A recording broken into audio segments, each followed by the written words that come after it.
Welcome to our channel. Hollywood Movie Review. The Night Comes for Us 2018 Movie Review. The Night Comes for Us is a 2018 Indonesian action thriller film written and directed by Timo Tjahjanto. It was originally conceived as a script and adapted into a graphic novel before finally being released as a film. In December 2014, Tjahjanto confirmed he was working with Indonesian artist Hub Glitch Network to adapt his original script into comic form. The film stars Iko Uwais, Joe Taslim, Julie Estelle, Sunny Pang, Zach Lee, and Sharifah Danish. In the film, a former crime enforcer, Taslim, sets out to rescue a young girl from the crime syndicate, which later sends a rising gang prospect, Uwais, and legions of thugs to eliminate the enforcer and the young girl.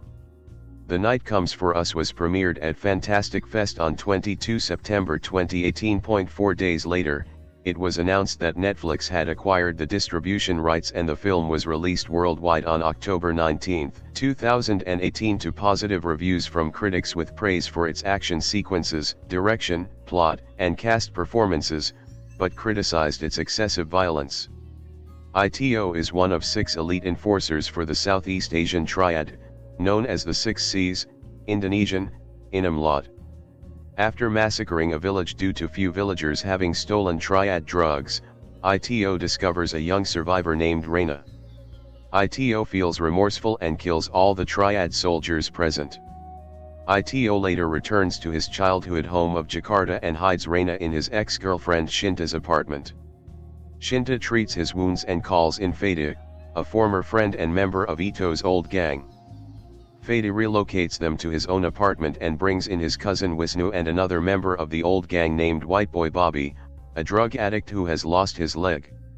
He also arranges for Ito and Reina to get new passports and escape the country. The last member of Ito's old gang whom Ito was closest to, Arifin, has moved to Macau where he is running a club for the Triad.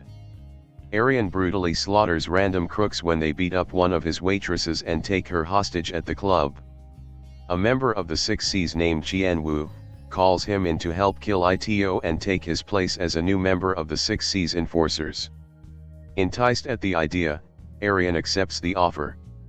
Ito goes to meet an old acquaintance named Johan. After Ito left Jakarta to join the 6 Cs, Johan took off with the gang's money and began running his own drug business out of his butcher shop.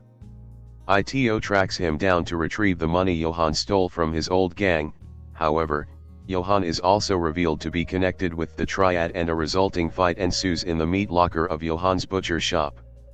Ito brutally kills Johan's men, but not before Johan makes a phone call that brings in corrupt cops, who shoot down Johan and take Ito away. Bobby discovers Johan's thugs infiltrating Fede's building, where he gets Shinta to safety before killing some thugs on an elevator and returning to help Wisnu and Fede fight. They are initially successful despite being outnumbered and heavily injured, until 2 6C members Elena and Alma arrive. Elena kills the last of Johan's men and Bobby sacrifices his life in order to help Fede and Reina escape by distracting Elena, who kills Bobby with her kukri. Alma kills Wisnu with a razor-sharp string, but Arifin intervenes before she can kill Reina and a heavily injured Fede, knocking her unconscious. Fede deduces that Arifin told Johan and the Triad where he lived due to Arifin being one of the only members to know where Fede was located. He refuses further help from Arifin and fires a warning shot at him, but is unable to bring himself to kill him. More Triad attempt to ambush Fede and Reina in the garage. Fede gets Reina to hide before sacrificing his life by distracting the Triad members. The ambushers are all killed by a mysterious woman nicknamed the Operator. Ito frees himself and returns to Fede's, where he discovers his former colleagues dead. Reina finds him and they relocate to Shinta's apartment. The Operator then arrives and attempts to kill Ito. A fight ensues which the Operator wins, but before she can execute Ito, she is persuaded by Reina to talk to him instead of killing him. She states her intentions to eliminate the 6 Cs members Ito included and tells him of Arifin's reappearance in Jakarta. Ito explains that he feels remorse for killing innocent people and tells her to kill him, but she disappears. Tjahjanto again meets with Arifin. Initially angry at Arifin for stopping Alma from killing Fede, Tjahjanto gives Arifin one last chance to kill Ito and offers him Ito's place in the Six Seas should he kill him. When Arifin questions why Tjahjanto wants to kill Ito, Tjahjanto explains that his main goal is to cause chaos within Jakarta so that the Triad can increase their presence there. It was revealed that Ito and Arifin, working out of the warehouse the Triad is currently using, once had an argument with the rest of their gang, including Fede and Bobby.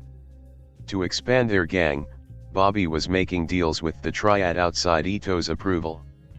Prior to the events, it turned out that Ito left the gang to make peace with the Triad, while Arifin followed him to move up in the underworld. The operator returns to Ito's apartment in an attempt to get Reina to a safe location, while Ito travels to the warehouse and slaughters all the Triad henchmen there. As more henchmen arrive at Ito's apartment to kill him, the operator kills them all in quick fashion. When Elena and Alma also arrive, the operator engages in a brutal fight with them, but manages to kill both. Alma is strangled to death with her own razor string and Elena is disemboweled after a bloody knife fight. Arifin takes out a sniper who was about to kill Ito. The two talk about their former lives, and Arifin's intention to join the Six Seas. In a long and brutal fight, both are severely wounded. Ito finally gains the upper hand but instead of killing Arifin, he leaves. Tjahjanto arrives and insults Arifin for his failure to kill Ito a second time. Arifin tries to shoot him, but finds that he is out of bullets. Tjahjanto has Arifin executed with the help of 6 hitmen led by Arifin's assistant, presumably hinting that the assistant is the new Six Seas member in Ito's place. The operator safely guides Reina to Ito and leaves. Ito puts Reina on a departing ship, but does not board himself. After they mutually wave goodbye for the last time, Ito, who is badly wounded, gets in his car before spotting Tjahjanto and more Triad members henchmen in front of him. Grinning savagely, Ito drives his car toward them as they open fire, where his fate and the Triads are left unknown. In September 2014, pre-production on the film was halted and 3 months later Tjahjanto confirmed he was adapting the script into a graphic novel. Citation needed. Radius TWC has acquired North American distribution rights in 2014 prior to the beginning of production, but due to allegations against the label's owner Harvey Weinstein, and its parent company the Weinstein Company about to liquidate its entire assets to Lantern Entertainment, they sold the entire rights to Netflix. The trailer was released on October 10, 2018. The film was released on October 19, 2018. On Rotten Tomatoes, as of October 2021, the film has an approval rating of 91% based on 33 reviews, with an average of 7.6/10. The website's consensus reads, "A bloody thrill ride designed to test the limits of more squeamish viewers, The Night Comes for Us wields a stylishly violent, action-packed punch." Metacritic, which uses a weighted average, assigned a score of 69 out of 100 based on reviews from 6 critics, indicating generally favorable reviews. In a positive review, Barry Hertz of the Globe and Mail wrote, "Unless you are on the programming committee for the most literally bloody-minded of film festivals, you have never experienced as ludicrously violent and gore-soaked a film as The Night Comes for Us." Richard Kuipers of Variety wrote, "This cartoonish cavalcade of carnage potently reunites the raid stars Joe Taslim and Iko Uwais as former friends on a corpse-strewn collision course." Dan Jackson of Thrillist was more critical of the film. He wrote, "Instead of feeling like the action organically emerges from the situational demands of the narrative, it often feels like the story was reverse-engineered to center around the often stunning physical feats." In October 2018, American comic book artist Robert Liefeld, who co-created the Marvel superhero character Deadpool, praised Tjahjanto's work on the film via his Twitter account. In an enthusiastic reaction, Liefeld suggested that Tjahjanto should be given all the money for Deadpool 3, referring to the upcoming installment of the Deadpool film series. He then mentioned how Indonesian cinema was influencing other action films and also suggested that Tjahjanto should direct a standalone cable film. Tjahjanto has publicly confirmed that he has developed a story for a sequel, likely to focus on Julie Estelle's character the operator. In 2022, leading up to the release of his second Netflix collaboration, The Big Four, Tjahjanto said that a sequel is still not official, but that he is hopeful. It's kind of a shame that The Night Comes for Us has gone direct to Netflix, as it's the type of film that should be enjoyed late at night in a crowded theater with like-minded fans who can cheer at the awesome bloodbath unfolding on screen. I feel like we've all been waiting to see this film for years, we have, and when I found out it was finally coming to Netflix, I took the day off work especially so I could relax and enjoy it. It did not disappoint and frankly is a bit of an action masterpiece. The Night Comes for Us may well be the most violent movie I have ever seen, with almost too many awesome kills to count. There are incredible fight scenes every few minutes, and as you'd expect from the creators of Headshot, nobody dies slowly, or nicely. You do get a bit numb to it all after a while, and the over-the-top violence essentially becomes funny as it goes on, with people getting stabbed, kicked, shot, punched and more. So if you're not into graphic violence and didn't like The Raid, then this isn't your kind of movie. I've never met anyone who didn't like The Raid, nor do I want to, which means if you're on this site then you are going to have an absolute blast with this movie. You should have a pretty good idea what to expect going in, so I'd recommend probably not eating anything while watching, as it gets more than a little gruesome at times. The cast should all be familiar by now to genre fans, with Iko Uwais one of the leads, who keeps you guessing whose side he is really on and whether he is a hero or villain. He has plenty of fight scenes and his introduction in the nightclub is one of the coolest of the year. Joe Taslim is unbelievably badass as Ito, who is practically an unstoppable killing machine.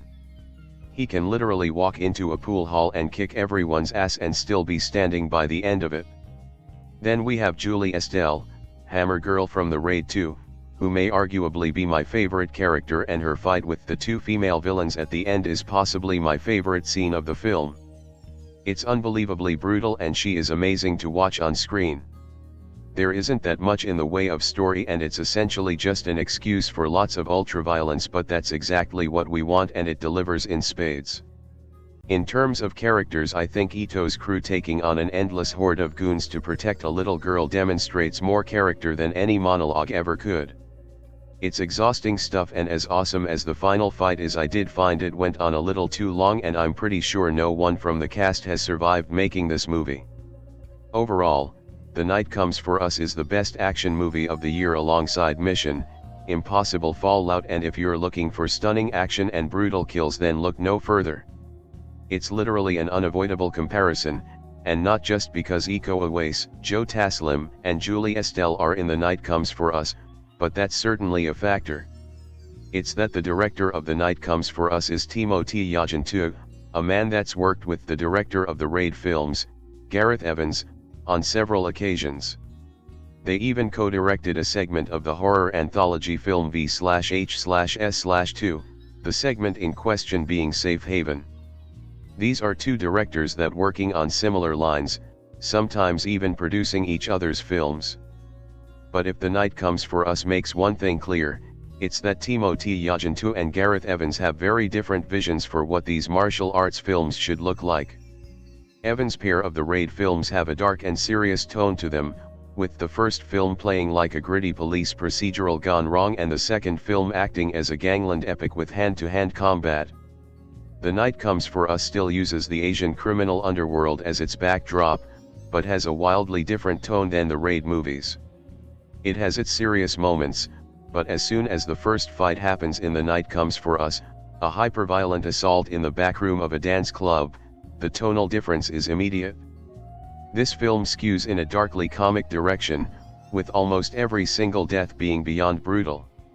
I'm going to try and not refer too much to the Raid movies from this point forward, but I have to say this right now, for fans of the Raid films, that might seem unbelievable, but once a major fight happens in an actual butcher shop, you'll realize just what kind of monster you're dealing with.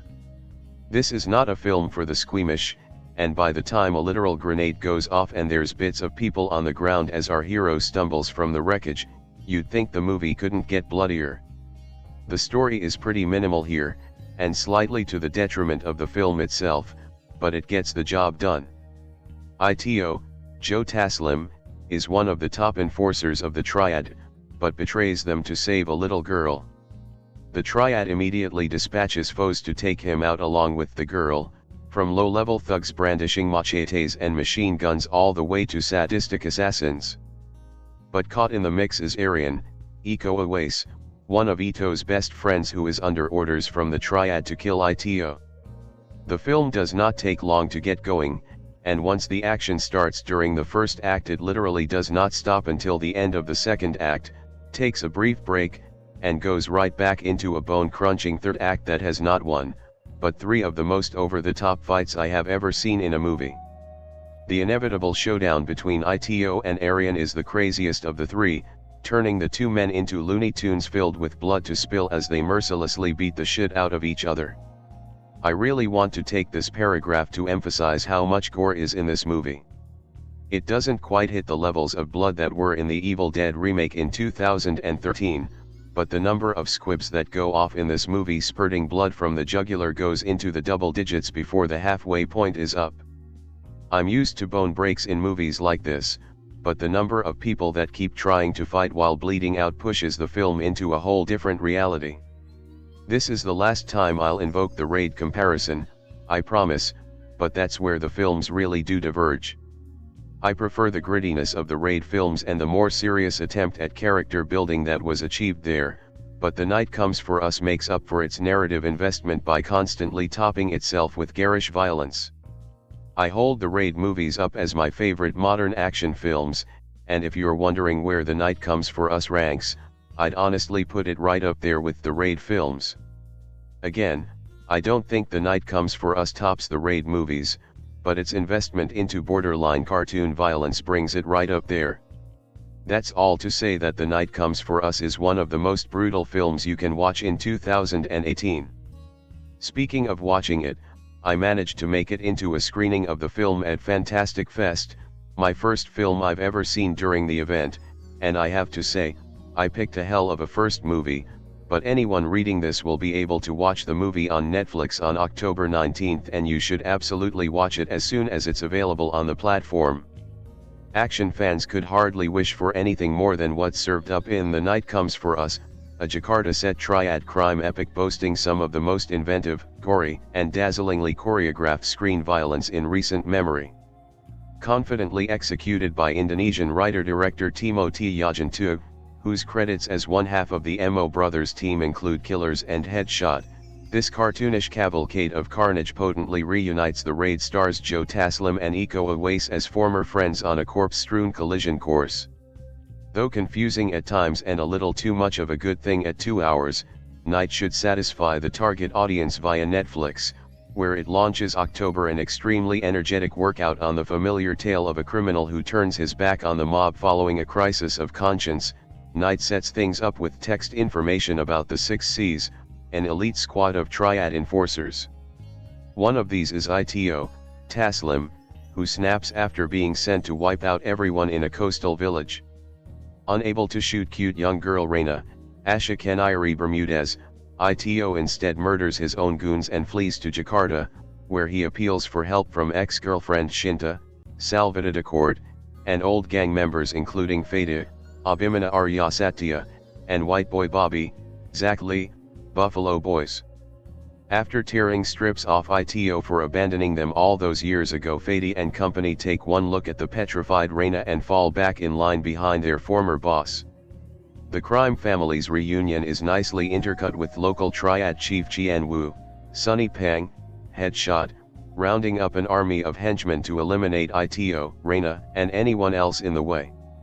Called in from Macau to oversee the operation is Arifin, Uwais, Ito's best friend and trusted gang lieutenant before both were sucked into the Triad machine and drifted apart. Ito's attempt to keep Reina alive and the countdown to his inevitable moment of reckoning with Arifin are the film's simple and effective tools to keep viewers emotionally engaged throughout a relentless and hugely entertaining exhibition of ultra-violence.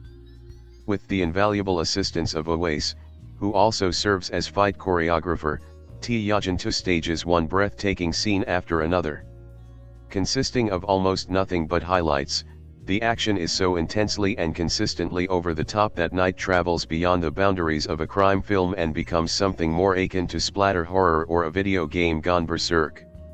Combatants don't just deliver savage knife wounds that penetrate forearms and abdomens. They run the knife up and down for good measure, separating tendons from bones and causing entrails to spill out on already blood-soaked floors.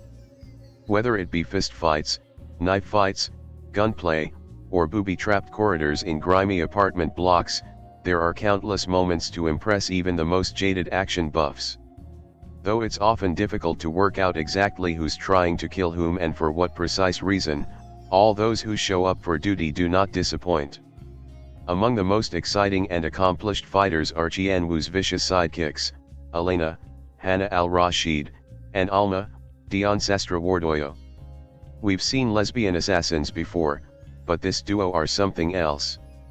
Their extended deathmatch duel with a mysterious female killer who comes to Ito's aid and appears on the credit roll as operator, Julie Estelle, is a knockout. As pulse-pounding and eye-popping as this is, Night does carry on a bit long and some general viewers may experience a slight case of excitement fatigue before the almost unbelievably brutal showdown between Ito and Arifin takes place.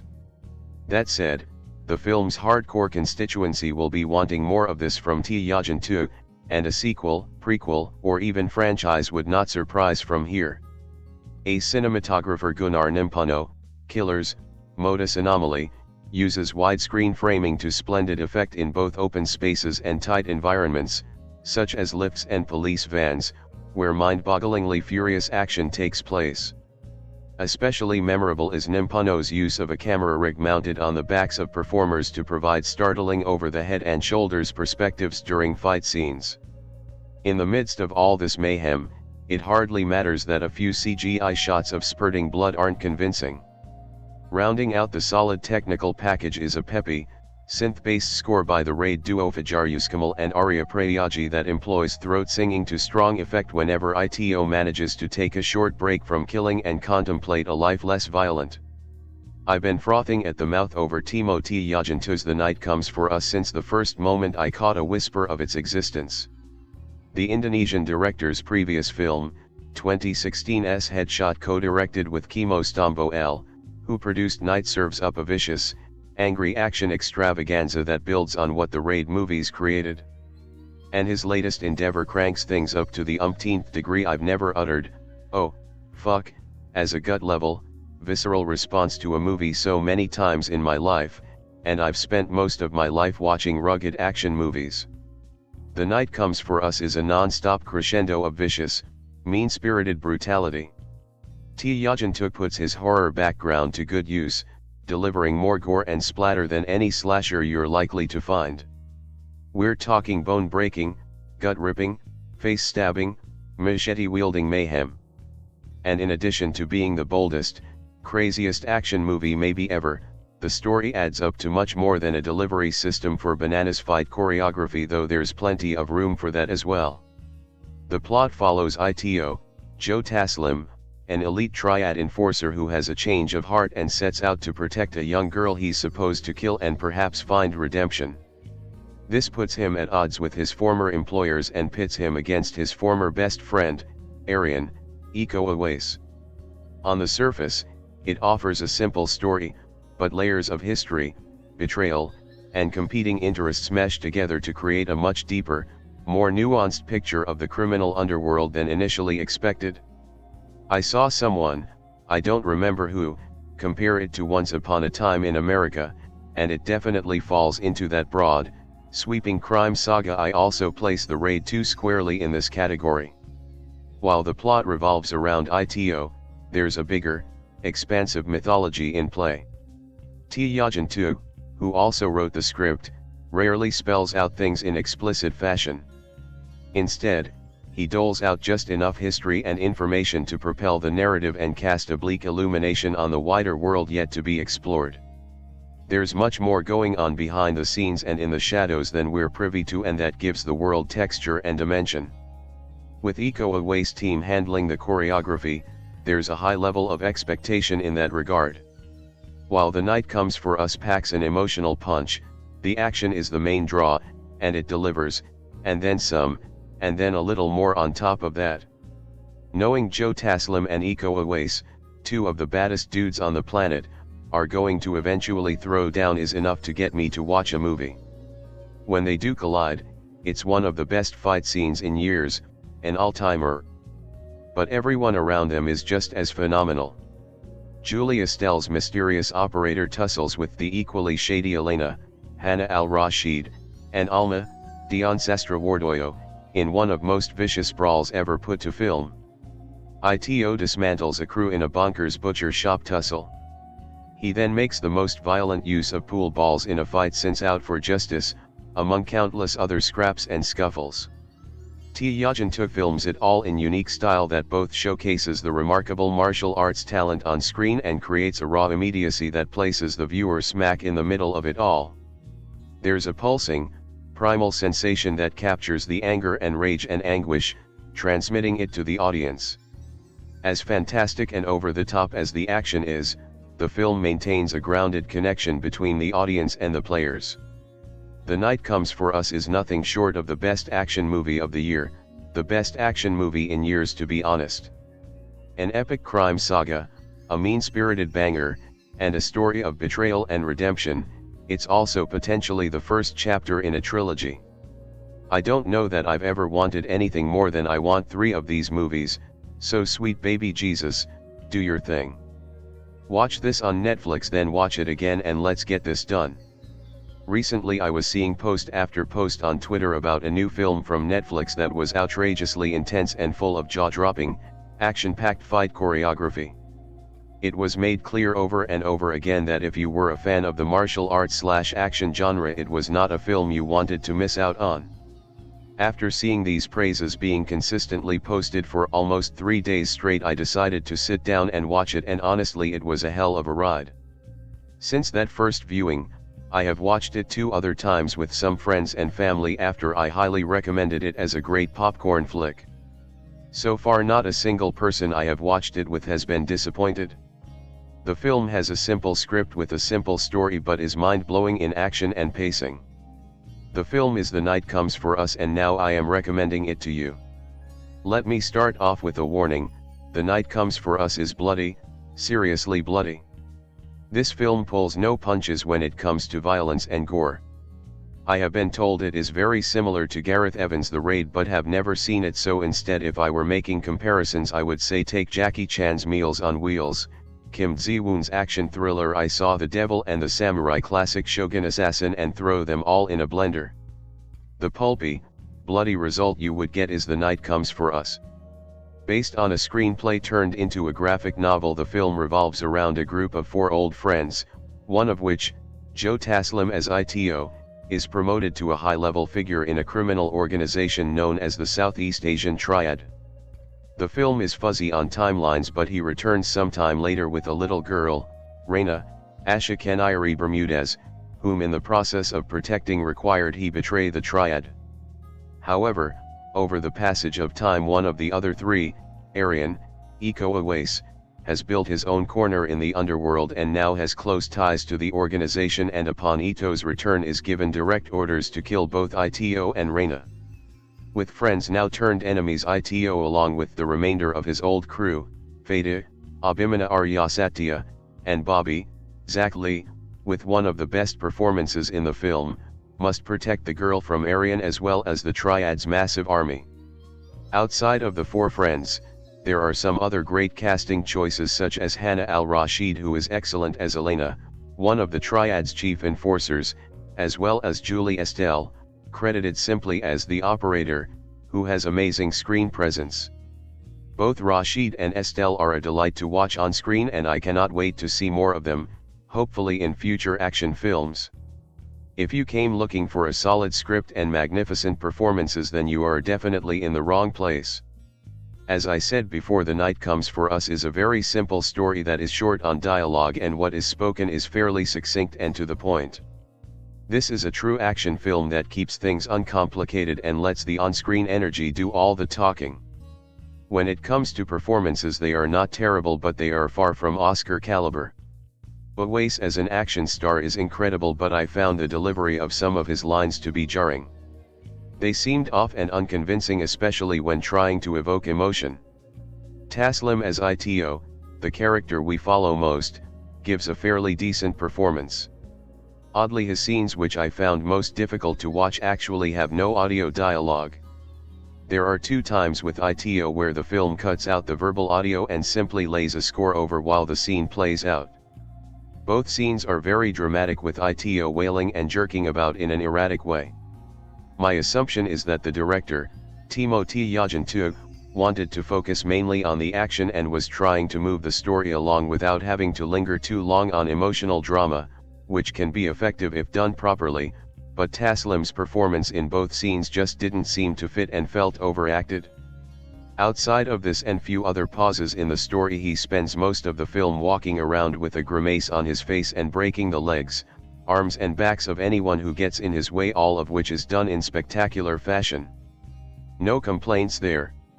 The Night Comes for Us is pure entertainment.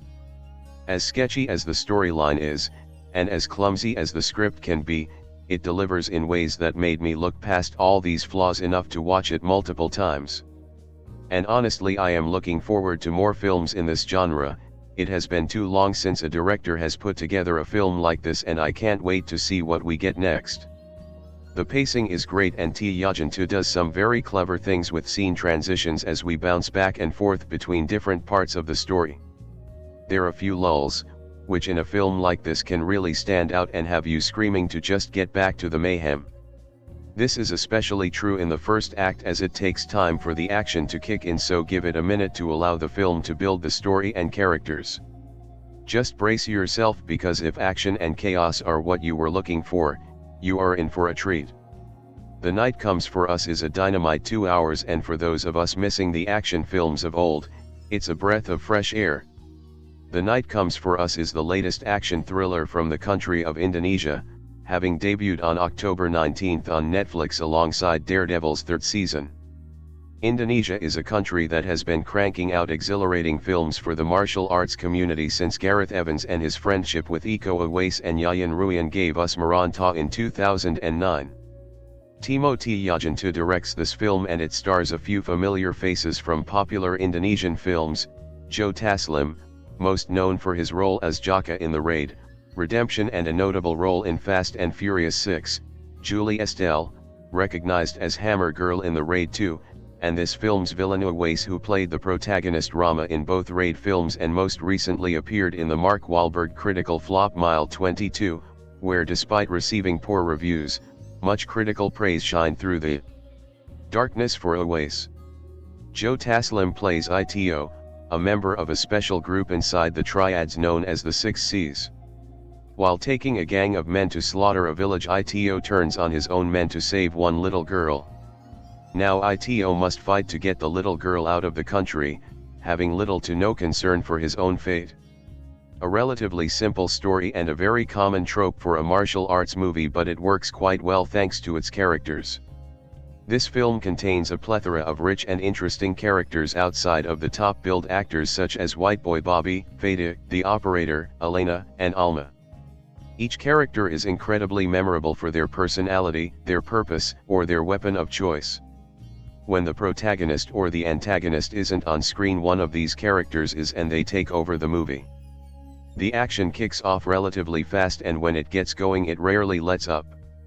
When a fight ends for a character in one location, across town other characters are unknowingly about to face some serious trouble. The trouble I'm referencing in particular is the battle in which Fede and White Boy Bobby face off against an onslaught of low-level triad henchmen. This fight is an incredible war that feels like it goes on for more than half an hour when it maybe only goes on for about 15 minutes. This fight doesn't contain a lot of martial arts skill, but instead fast-paced mayhem in every corner of the room. I was blown away with the precision it must have taken to create this moment, but I was also cringing and wincing over every injury and death that occurred every fraction of a second. While researching Tjahjanto's filmography, I found the ABCs of Death, V/H/S/2, Macabre, May the Devil Take You, and multiple other horror films listed. Among these is the 2016 Uwais film Headshot. After looking at some of his films, it's no surprise that Tjahjanto, a connoisseur of slasher flicks, fills The Night Comes for Us with horrifying kills and a multitude of dismembered bodies. If 1991's Rikyo, the story of Ricky, is the Evil Dead of kung fu flicks, then The Night Comes for Us is the hostel of martial arts thrillers. Henchmen go down after one stab or slash, while main characters can take a barrage of knives and machetes before finally biting the dust.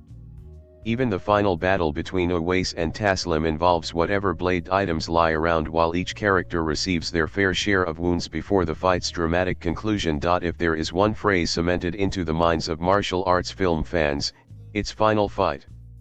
Even a lackluster martial arts movie can be deemed watchable by the saving grace of a good final fight. The Night Comes for Us is lucky enough to feature two final fights set in different locations. The aforementioned fight between Joe Taslim and Uwais did something that not many films have the guts to do. When the fight begins, there is no score or music drop, there is only the sound of the fight. Uwais' pancake silat and Taslim's mix of judo and kickboxing blend extremely well, as the fight starts with Uwais' Aryan keeping Taslim's Ito at bay before Taslim goes into a rage and stands toe-to-toe with the more skilled fighter. Before this scene happens, however, three women are stealing the entire movie right out from under Taslim and Uwais. In a promised effort to protect the little girl in which Ito saved in the beginning, Estelle's mysterious character the operator takes on the previously mentioned terrifying duo of Elena and Alma. These three have incredible chemistry, and it is on display in a wonderful flurry of back and forth choreography that sets itself apart from the rest of the film by focusing much more on fast-paced martial arts rather than increasing amounts of blood. There are small moments of bloodshed within this fight, but thankfully they don't come anywhere near taking over the action. The Night Comes for Us holds up to the canon that is Indonesian martial arts films. None of the characters are really ever fleshed out, but, in a movie like this, that isn't really necessary. The story is a simple one, but the film keeps it interesting by dressing it up as a non-stop ride of knives, guns, and intense brutality. While the fights are incredible and will keep viewers locked onto their screen, they may be turned away by a massive amount of blood. Nearly every fight from start to finish does its best to test the willpower of its audience, and immediately deters anyone too squeamish or faint of heart. So, is this a gore fest disguised as a martial arts film, or a martial arts film disguised as a gore fest? No matter which way anyone sees it, they can all agree on one thing: it's worth staying in for a night, popping some popcorn, and turning on Netflix. If you like this review, then head on over to my YouTube channel Martial Arts Film Freak and see me review this film with fewer words. Or you can see me review other movies, do trailer reactions, report some news, give a list or two, and play some kick-ass video games. Thanks for reading. Link below. The latest sprout from the fertile action filmmaking ground laid by Gareth Evans and Iko Uwais is Timo Tjahjanto's action crime epic, The Night Comes for Us. Uwais and Evans, who essentially birthed an Indonesian filmmaking renaissance on their lonesome with their acclaimed raid movies, 2011, 2014, have planted their genre seeds into some of the most competitive action cinema since the 1990s. Tjahjanto and frequent colleague, Kimbo Stombo L, also known as the Mo Brothers, have carried that torch forward with films like Killers, 2014, and Headshot, 2016, brutal, vicious pictures that retain the hardcore, unflinching violence and prolific blood squibs of the Raid 1 and 2. Tjahjanto's latest picture, The Night Comes for Us, may be the craziest, most over-the-top Indonesian new wave, coinage, film, yet which is saying something, as it combines the bloodiest, most gruesome tactics of its native predecessors into an impressive if not seamless whole. I would also be negligent if I didn't admit much of the night's memorable identity is its liberal borrowing from crime drama and thriller tropes. The film, like all the recent Indonesian new wave genre movies, feels more colorful and stylized than the seediest graphic novel, while its disdain for both the hyperactive editing of Western and the lofty, high-minded spirituality of East Asian action filmmaking are comparable to the works of Korean genre masters Park Chan-wook, Bong Joon-ho, Lee Jong-byum, or Kim Ji-woon. Indonesian action isn't about martial arts mindfulness or empty-headed bravado, but rather harsh, blunt, vengeful force of will. These films are not for the faint of heart. That being said, just because a film has guts doesn't mean it's glorious. The Mo brothers' previous works were hindered by so-so pacing and occasional narrative incoherence, while the experienced and versatile Evans bit off more than he could chew with the 2.5-hour Raid 2. Even the face of modern Indonesian cinema, Iko Uwais, has limited acting range and, at times, feels like he's raced to the top of the action star mountain in part because of the sheer dearth in competition, e.g. the wooden Tony Jaa, the inconsistent Keanu Reeves, the bland Donnie Yen, the forgettable Jason Statham, etc. Still, Indonesian cinema has more bite per bark than any national action scene at the moment, including Korea, and the industry feels like it hasn't even solidified. The Night is great in this way given how it is an entertaining summation of the strengths and few, but notable limitations of this national filmmaking style. On the one hand, it boasts a solid cast whose screen presence, dynamic action scenes including fisticuffs to shootouts to vehicular action, all with terrific stunt work and sound design, and damned good pacing for such an otherwise exhausting 2-hour film. All that fun is somewhat undercut by cornball lines, a couple weaker supporting actors, and a gratuitous focus on gore effects to the point of desensitization, the latter a mistake Gareth Evans somehow always managed to avoid. To back up a bit, the setting and skeletal plot for The Night involve an enforcer for the Southeast Asian Triad, star Joe Taslim, also a raid alum, going rogue after becoming fed up with his mindless sociopathic work. Taslim rescues a young girl, Asha Keniri Bermudez, from a village his crew massacred, and what follows is a convoluted, over-the-top response by the Triad bosses to clean up their mess. Uwais stars as the ostensible main antagonist, a fellow enforcer for Triad boss Sonny Pang, a terrific actor and lead villain from Headshot, and estranged friend of Taslim, who is hired to hunt down his former colleague. You can infer the rest.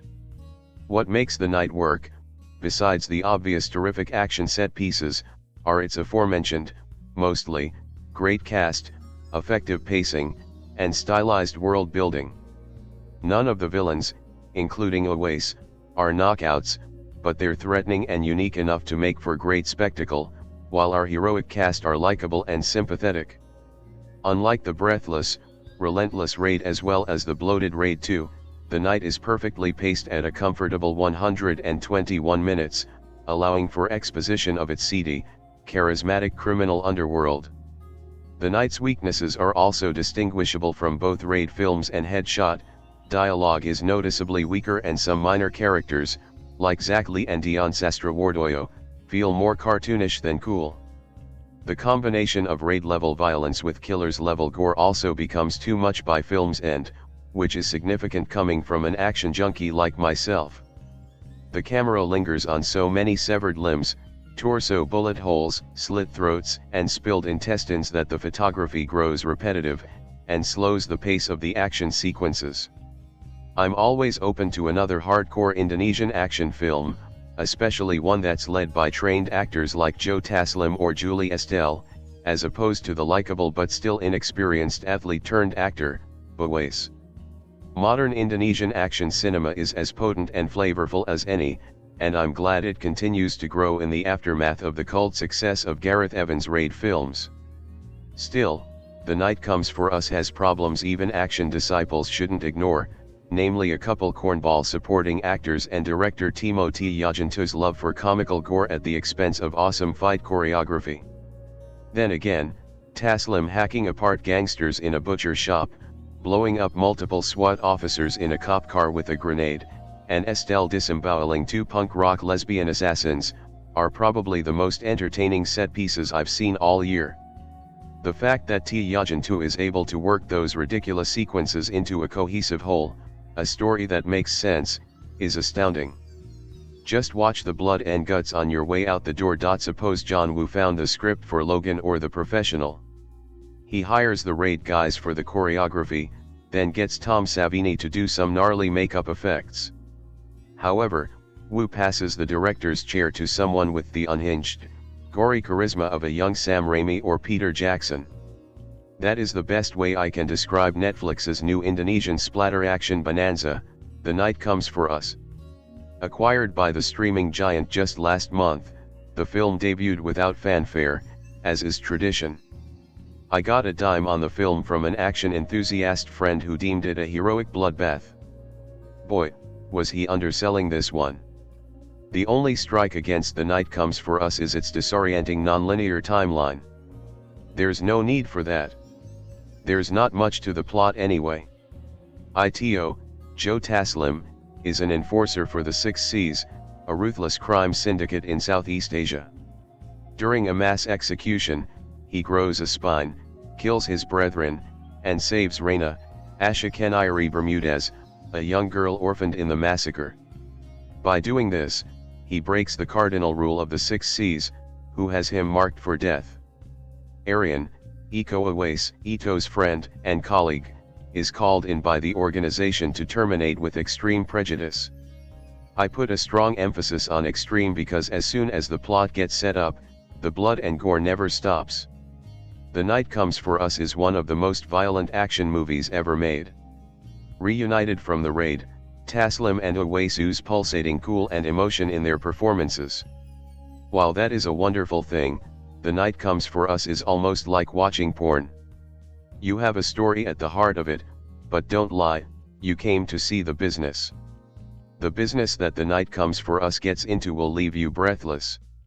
Director Timo Tjahjanto knows exactly what the audience wants to see.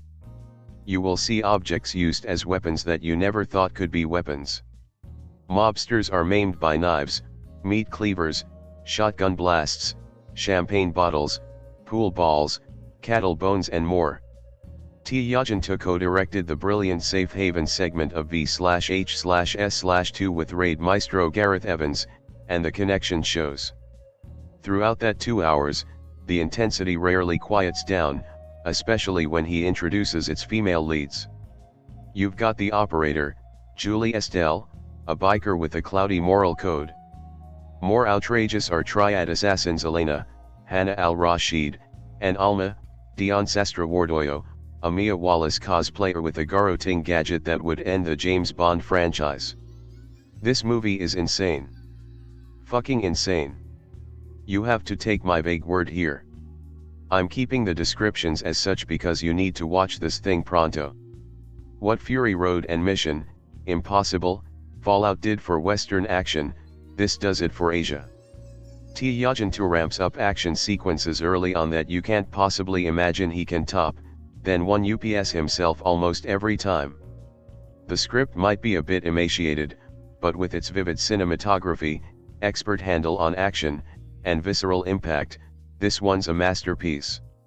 The story is rather simple, even if it's more emotionally dynamic than you would expect from this kind of action extravaganza. In fact, the film provides much of its exposition in a series of opening title cards, describing the organized crime situation in South Asia. The Triad is the major syndicate in and around Indonesia, and they're responsible for smuggling drugs, weapons, people, etc. Within the Triad, the most important members are known as the Six Seas, responsible for taking extreme measures to keep things under control. Joe Taslim stars as Ito, and at the start of the film, he's one of the Six Seas. But in those fateful opening moments, Ito makes a choice that will change his life for good. During a village massacre, he theoretically should kill everyone in sight. Yet the sight of a crying girl awakens a moral conscience deep inside him, and Ito makes the crucial choice to kill the members of his gang instead, sparing this young girl's life. Of course, that doesn't settle well with the Triad. Chien Wu, Sunny Pang, activates Arifin, Iko Uwais, to hunt down this rogue member of the Six Seas, promising the hungry young power player Ito's spot when he finishes the job. Making things more complicated is Arifin's history with Ito and his associates, dating back to a time when they were young and reckless. With his back against the wall, Ito himself turns to his former friends and brothers in arms, including Bobby, Zakli, and Fede, Abimana Aryasatya. As the Triad and other villainous groups close in, Ito and friends will have to fight to protect themselves, and an innocent young girl caught in the syndicate's warpath. This is storytelling with essentially functional goals in mind, meant to take Ito and company from fight scene A to fight scene B. That's what the genre requires, and on a basic level, Tjahjanto delivers. But I think there's more going on here than just empty action and flat narrative mechanics. The Night Comes for Us is, ironically, a film about the futility of violence itself. Ito, Arifin, Fede, they were all friends once, and now they're just smaller pawns in a much bigger game. They're at the mercy of an organization that views them as disposable, using their own ambitions as motivation until they're no longer needed. So amid the barrage of spectacular bloodshed, an alternate title for this movie could be 10,000 Ways to Die. There's a sad and surprisingly poignant story about the decisions that punched this particular gang's one-way ticket to a series of gruesome deaths. In one respect, it's the classic crime never pays tale, only with an emphasis on explosive mayhem and broken bones. On the other hand, it feels a little more nihilistic, but Tjahjanto supplements that with a great deal of sympathy for Ito and his crew. The Night Comes for Us would still be tremendous if it didn't have such an unexpectedly strong grip on its characters and thematic framework, but these are undoubtedly factors working in the film's favor. When Ito and Arifin throw down for the final time, it matters. When characters die, whether they're heroes or villains or somewhere in between, there's a genuine impact on the viewer. When it seems these brothers have run out of options, you can feel your heart sink just a little bit. But even if the core story ends up being a feature and not a bug, it's really not the reason anyone's pressing play on Netflix. Let's be honest here, we're all coming for the action. And man, does this film deliver. I almost feel like it's completely pointless to attempt a cohesive description of the stuff that goes down in The Night Comes for Us. Words fail us from time to time, and this is one of those rare occasions. I can lavish the film with every hyperbolic adjective in the book, but in the end, you might just have to see it for yourself. That won't keep me from trying. There's a scene in the film where one of the main characters drives a car into a group of men, all of whom are firing machine guns directly at him. Now that I think about it, this happens many times throughout. Broadly speaking, this is pretty much the best metaphor I can come up with for the experience of watching The Night Comes for Us. It's like you're in a speeding car, screaming your head off, directly in the path of imminent death and danger. I mean this in the best possible way. It's an utter blast, and we're just along for the ride. The closest thing we have to these movies in mainstream American cinema is the John Wick franchise, and it's not even in the same league as the projects Tjahjanto and the Raid director Gareth Evans have put together over the years. The incredible sense of innovation, the cruel creativity, the sheer pervasiveness of the mayhem, there's simply no comparison to this. Each action sequence adds something new to the equation, and when everything is a weapon, the unpredictability is off the charts. Plus, you can't beat those crowd-pleasing moments designed to make audiences cheer, scream, or shout "Did you see that?" at the top of their lungs. There's no question that The Night Comes for Us wants an audible reaction from its audience. I can't speak for everyone else, but I was yelling and jumping in gleeful disbelief even from the comfort of my couch. It's insanity. And I loved every second of it. After the Raid movies put the genre world on notice, Timo Tjahjanto has lit the fuse for what could be a revolutionary new series of unparalleled lunacy. The director took to Twitter this weekend to promote the film, emphasizing that he has ideas for other stories set in this universe should The Night Comes for Us become a hit. We could have more of this madness, just as long as Netflix gets the data they want. Let me tell you, I don't think I've wanted a follow-up this bad since The Nice Guys. So if you're a fan or a newbie or just someone looking for a bloodbath of an action movie, move The Night Comes for Us to the very, very top of your list. This is a rush, plain and simple. I can't wait to witness it all again. With every one of Timo Tjahjanto's films, we can see a maturing of his filmmaking style, shifting from drab, low-budget horror to a more action-infused horror to finally the straight-up, balls-to-the-wall, gut-punch action bloodfest that is The Night Comes for Us. Not only does the film deliver in the near non-stop, kick-ass action department, Timo's camera work and editing show a marked improvement over his last film, Headshot, no doubt drawing even more inspiration from his sometimes collaborator, Gareth Evans, who still holds the record for best martial arts action series, The Raid. It's impossible to fully articulate how insane The Night Comes for Us is, but try to imagine one of the Raid films with roughly 10 times as much blood and gore. The Raid is a glorious symphony of violence, expertly choreographed and executed to an elegant perfection of adrenaline-infused carnage. The Night Comes for Us is a hardcore show, still executed to perfection, but with a louder, grittier tone. The fights are sloppy, dirty, and shocking. It's less an elegant dance and more a bloody mosh pit. My jaw was on the floor for most of the runtime except in the moments I was screaming "oh shit," which came often. Those who know the Raid films will notice some familiar faces. Joe Taslim stars as Ito, a triad enforcer who betrays his brethren by sparing the life of a young girl and instead killing all his men and attempting to flee the country. Now, basically every triad is gunning for his head, along with anyone who may help him along the way. Iko Uwais serves as the film's fight choreographer and plays the antagonist, another member of the triads who was formerly in Ito's gang and was his best friend before they made the dire decision to join the triads. The film also features several other alumni from the Raid, including Julie Estelle, who viewers may remember as Hammer Girl from the Raid 2, playing an incredibly badass assassin sent to dispatch all the triad leaders, including Ito. Timo knows exactly what fans are here for, and he delivers it in spades, offering up a film with approximately 90% action, never disappointing with the variety and severity of the fights that take place.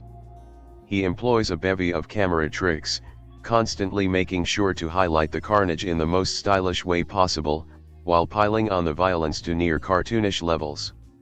There is so much blood and viscera flying about that this picture could easily cross over into horror movie territory. Gunfights, knife fights, car fights, slabs of meat fights. The Night Comes for Us has it all, and while the hand-to-hand combat is a bit slower and less technically astounding than the Raids, there is still so much to be gobsmacked with here. One could easily mistake this for the third entry in the series. Sure, the narrative is bare bones and a bit lackluster, but this isn't the sort of film that one would want to be bogged down by with a needless plot, and thankfully it's not. It gives just enough character development and backstory to provide us with a cursory knowledge of the characters and the situation and then lets the blood geysers flow.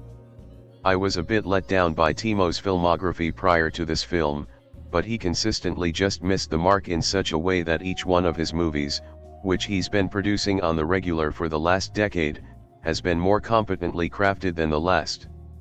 With The Night Comes for Us he hit a home run. Not only is this the best Netflix original to date, though I would recommend seeing it in a theater if possible, this is one of the most exciting times that I have had at the movies this year. For action fans, I can't recommend this one highly enough.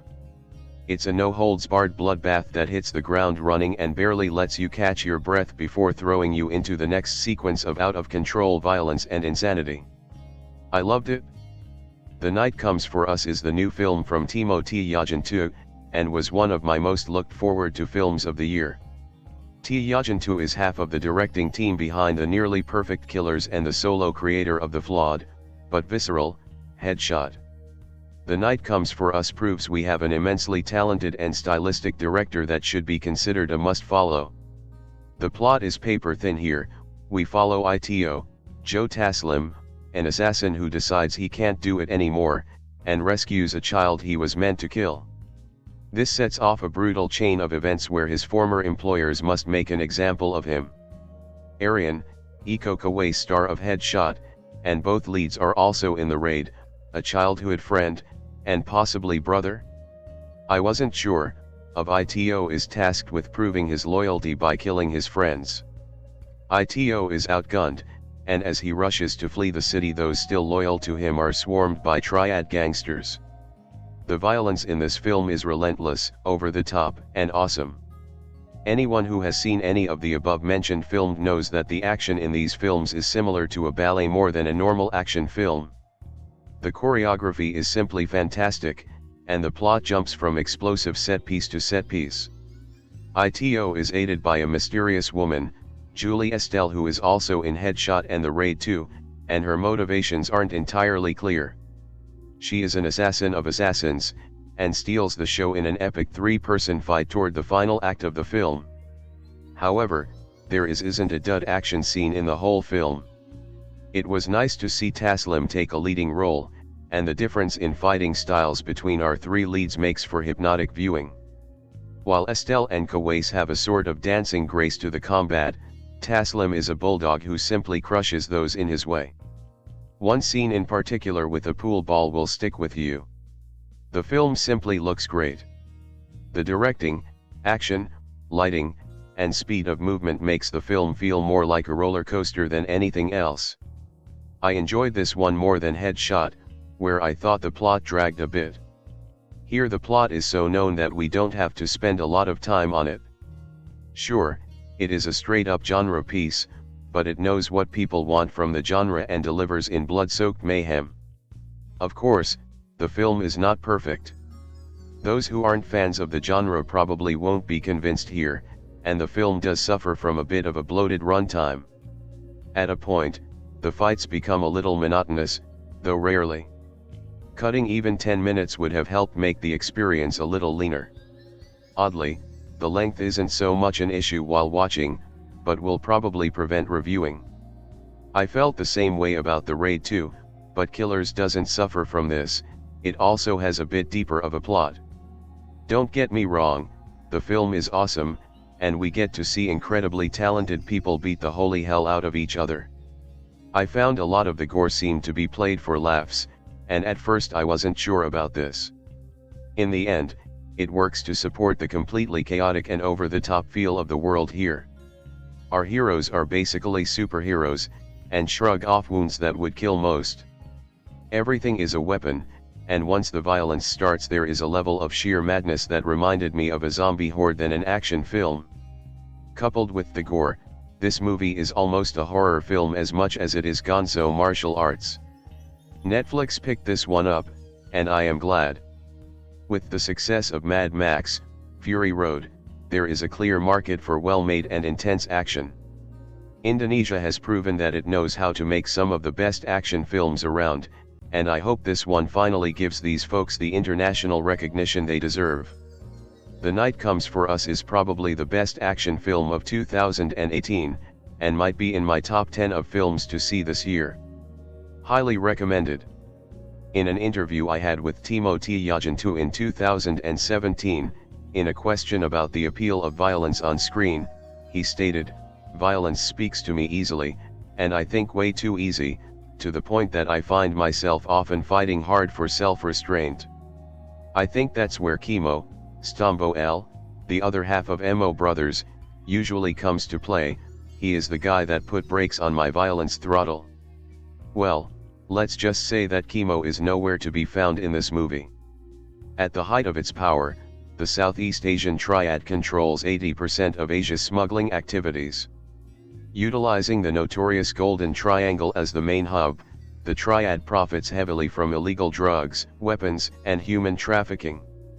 To keep the channels free from chaos and outside disturbance, the Triad leaders created a small formation of elite delegates called the 6 Cs, which allowed them free rein to perform extreme measures, all in the name of order and obedience.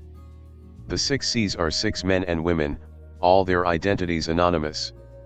After massacring a village in response to stolen Triad money, Ito, one of the 6 Cs, discovers the last survivor, a young girl named Reina. When the Triad soldiers are about to kill her, Ito instead kills them all, and is wounded himself. Returning to his apartment with the girl, he faces an infuriated girlfriend, Sinta, who eventually calls his ex-comrades, Fede, Wisnu, and Bobby, a cocaine addict. The four of them now have to face scores of enemies headed by Jianwu, including two female assassins, Alam and Elena, and an old comrade, Arifin, whom Wu recalls from China to Indonesia for the specific purpose. Eventually, another woman with a whole new different agenda, who calls herself the Operator, also makes her appearance. Timo Tjahjanto directs a movie that is dominated by two elements, which actually complement each other, action and violence. Regarding the first, one can only admit that the work done on the action choreography and the stunts, by Iko Uwais and his team, is more than impressive, with them keep finding new ways and tricks to implement, a trait that was also quite visible in Headshot. In that fashion, anything can be used as a weapon, from animal bones, in the scene in the butcher shop, to pool balls and even a sign that read "Caution wet floor." The normal weapons are here of course, including guns, machetes, but most of all kinds of knives, which provide the most impressive scenes on the film, along with the hand-to-hand ones. The action follows the bigger fish tactic, where more powerful fighters keep appearing, with the scenes where the strongest ones clash being the most impressive, with the fact that a number of them take place in narrow spaces, in corridors and small apartments, adding much to the impact they have. In that fashion, Gunnar Nimpano's cinematography is excellent in capturing the intricacy and the speed of the fights, which is also greatly implemented by Arifin Cuunk's frantic editing. Tjahjanto also included a brief scene that reminded me much of the introductory one in The Villainous, while the most impressive ones include the quite lengthy final one, the one between two of the women, and all those that include Bobby. The acting is also on a very high level for the genre, with Iko Uwais as the cool but tormented Aryan and Taslim as the fed-up and desperate Ito giving very fitting performances, that add some thriller elements to the film. The ones who steal the show, though, are the secondary acts, with Julie Estelle as the mysterious operator, Sunny Peng as the archetype of the noble villain as Qian Wu, Hannah al-Rashid as the perverted and sadistic Elena, and Zach Lee as the drug-addicted beast Bobby being the ones that elevate the film to the top of the genre. Regarding the violence of the film, I have to say that this is one of the bloodiest action films ever. The combination of gore, intense sound, just listen to the sound of bones being broken and you will know what I mean, and the repeated neck stabbings, result in a number of ultra-violent scenes, where blood seems to fill the whole screen. Evidently, not a film for the faint-hearted. I never thought I'd say this about any martial arts movie, but The Night Comes for Us makes the raid films look tame. It's not just the lead who's a mostly unstoppable killing machine but his friends as well. The body count in this thing. The final battle literally has the two combatants hacking each other to bits, and I've never seen anything quite like two apparent layabouts defending their flat from an army of henchmen with a surprising array of skills.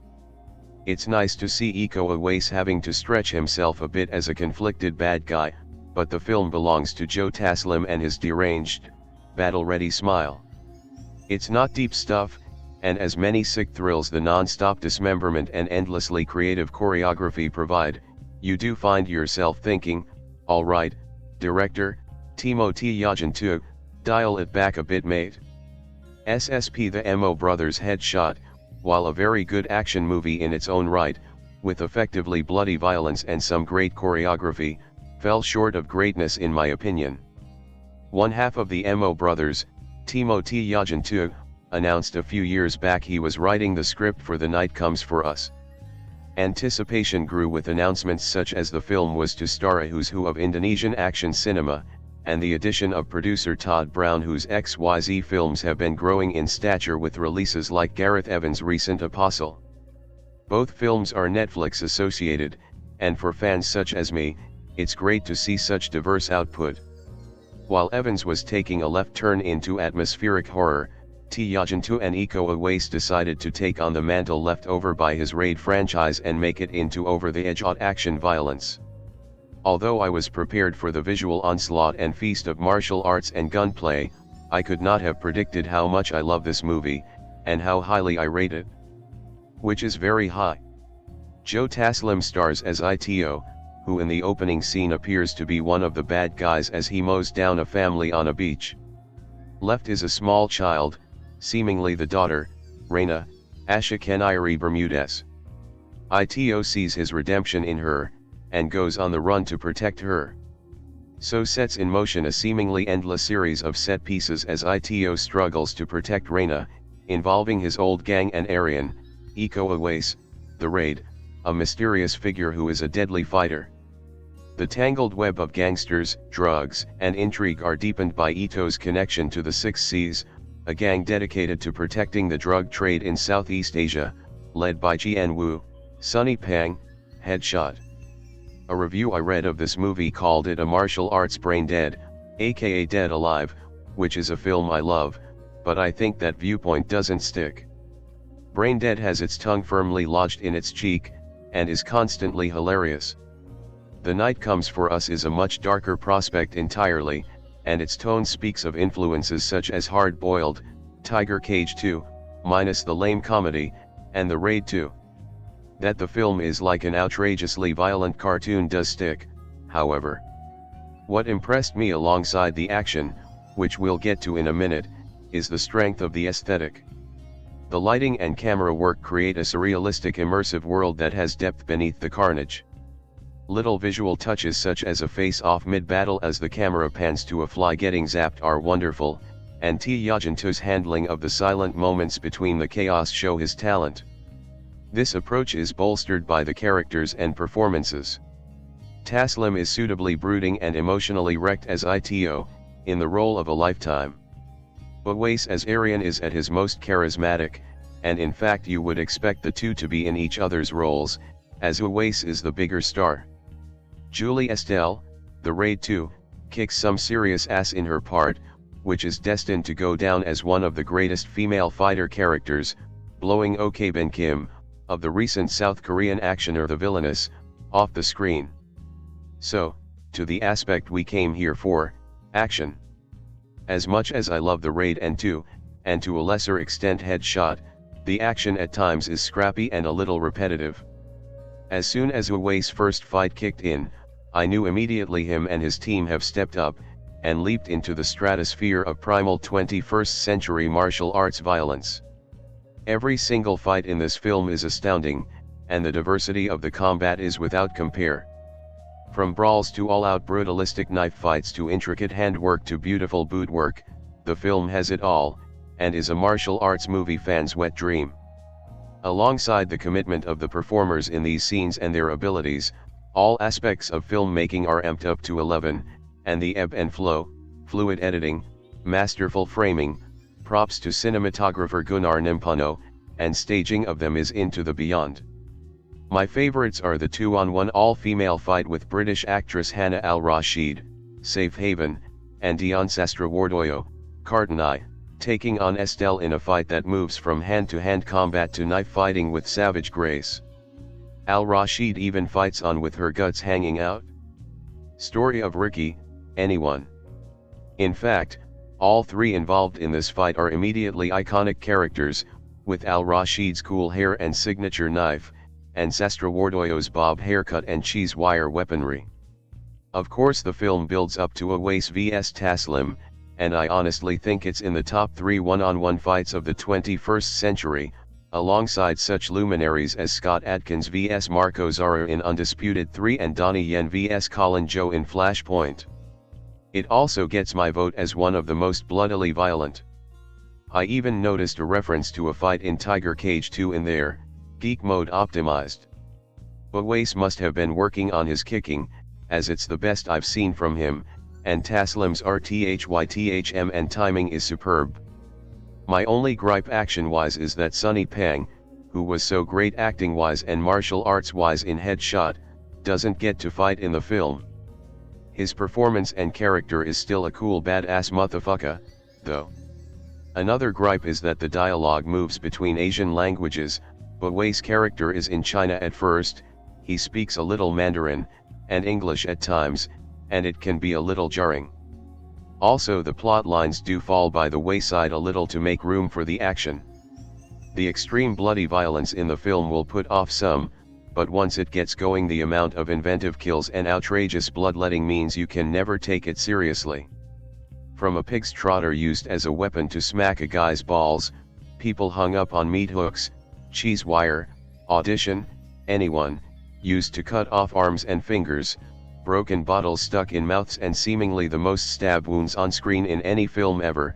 It's an orgy of constantly amping up extremity. Even Reina gets in on the action, stabbing one of the bad guys. And that's without mentioning the fantastically depicted gunplay, which is a dozen times more graphic than a John Woo film. An aspect I also love is the mix of CGI and practical effects when dealing with the gore. It's seamless, and for a lower budget film is phenomenal. Also of note is the soundtrack by Hiroyuki Ishizaka, which moves from John Carpenter-esque pulsing synths to strings, and underscores the tone of the film beautifully. As a writer and conversationalist, I realize my passion moves into hyperbole at times. I need to watch this film again soon, but upon ending my first thought was, it's a complete action masterpiece and one of the best action films ever made. All I know is that awestruck consciousness was pretty much constant for the 2-hour running time, and it gave me the same adrenaline rush as finishing Hard Boiled at the age of 14. Hey, what would the world be without individual opinions? A very boring place. Let's see what you guys think. I must say congratulations to everyone involved. The raid set a new bar. The Night Comes for Us raises that bar through the roof. When I first saw the trailer for Timo Tjahjanto's The Night Comes for Us, I immediately added it to my Netflix queue, and promptly forgot about it. Then, nearly 2 years later, I finally sat down after picking it at random off of my enormous watch list, and boy was I glad I did. Set in a dark underworld of crime and horrendous violence, The Night Comes for Us is the redemption tale of a triad assassin named Ito, Joe Taslim. He's part of an elite group of killers known as the Six C's, but is now being hunted as a traitor after killing his own men instead of murdering a child named Reina, Asha Keniri Bermudez. Seeking refuge and aid from the members of his old gang, Ito brings down the fury of the triads upon them. This leads to a series of arterial spraying and bone-shattering fights that continue to escalate and become incredibly, and sometimes hilariously, more violent, as they fight to protect young Reina from her ruthless would-be killers. While the plot is paper-thin, and doesn't really follow through 100% on the whole redemption arc, don't worry too much about it because you will become lost in the bone-snapping martial arts battles and gory gun and knife fights. Necks, backs, and limbs are broken, people are sliced, diced, stabbed, disemboweled, set on fire, blown up, and riddled with dozens of bullets. And just when you think the violence has plateaued, The Night Comes for Us somehow manages to up the ante. The cast in this film is great and there are some real standout characters. In particular, Zach Lee's Bobby frequently steals the show during the film midpoint of the film where he and 2 others battle a horde of knife/axe-wielding henchmen. An old friend, and brother, of Ito, Bobby is hilariously over the top at times and doles out a fair amount of punishment before he goes down fighting, and earns himself a bit of redemption for his past misdeeds. Joe Taslim's Ito is certainly a force to be reckoned with in this film. He sells his character's brutal, single-minded nature quite well.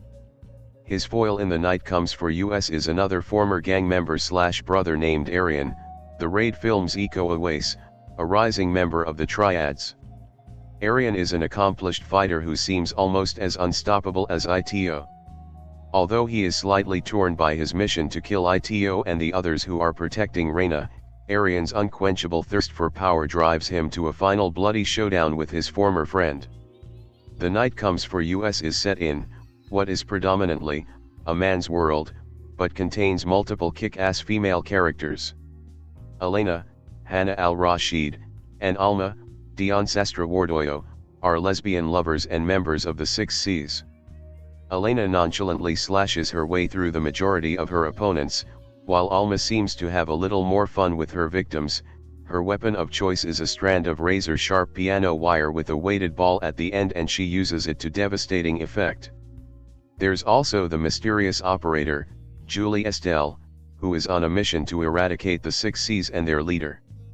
She is the film's ultimate badass because she bests Ito in a one-on-one fight, and holds her own against a group of triad thugs led by Elena and Alma who arrive to kill poor Reina near the film's final act. The fight choreography, camera work, and editing in The Night Comes for Us is fantastic.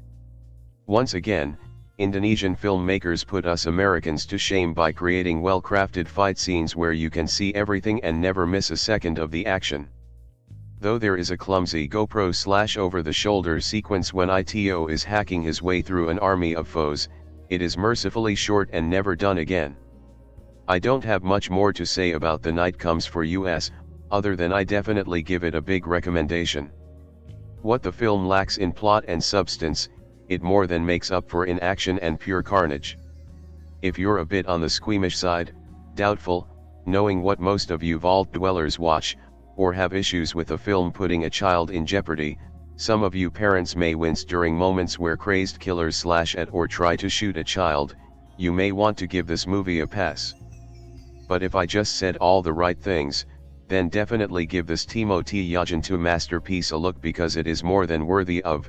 After showing at Fantastic Fest in September, there was a lot of buzz about this Indonesian action film, most of it being some variation on this hyperviolent martial arts flick is batshit insane. It was picked up very quickly by Netflix, and hit the streaming service earlier this month. It's directed by Timo Tjahjanto, a well-known maker of horror and action films, which, along with horribly sappy romances, are basically the bedrock of the Indonesian film industry. So hopefully they are ready to scale up and start pounding out more of these kinds of films for international markets. It's stacked with big-name stars like Iko Uwais, Joe Taslim, and Dian Sastrowardoyo. My guess is that if people didn't really know who Julie Estelle was before this film, they will after watching it. In a nutshell, The Night Comes for Us is a lot like The Raid, but if The Raid had like an actual budget. Both films are essentially just excuses for people to beat the shit out of each other in beautifully choreographed and intensely brutal action set pieces.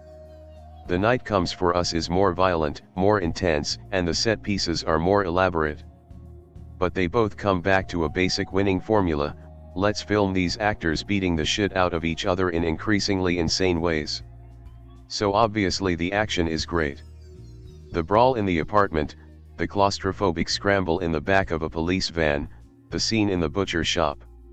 Aside from the great choreography you'd expect from this team, the camera work really adds a lot to the fight sequences, using a lot of handheld and kinetic work to elevate the bone-shattering intensity of the action. There's not a whole lot one can say about this movie, really. You just have to watch the fight scenes, and if that's your thing you will like it. If not, you're gonna hate this movie. It's also cool that in the era of #MeToo, this film features ample opportunities for women to disembowel each other. Hyperviolence is not just a man's domain in the world of this film. Now obviously the plot is basically a nonsense. My girlfriend kept asking why is he doing this for a girl he doesn't even know. While it's not my place to judge, I dare say she may have missed the point of the movie.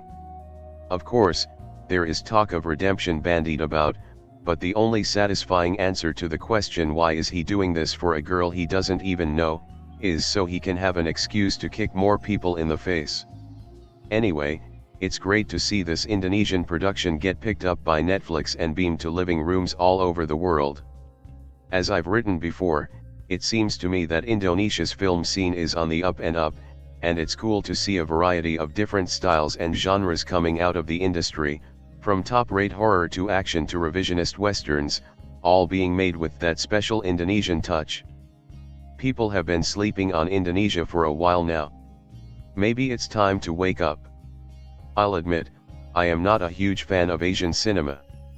Of course there are exceptions, but we've all got our own groove, and if I'm going to read subtitles I tend to go for French, Italian, or Scandinavian. I'm also not big on martial arts.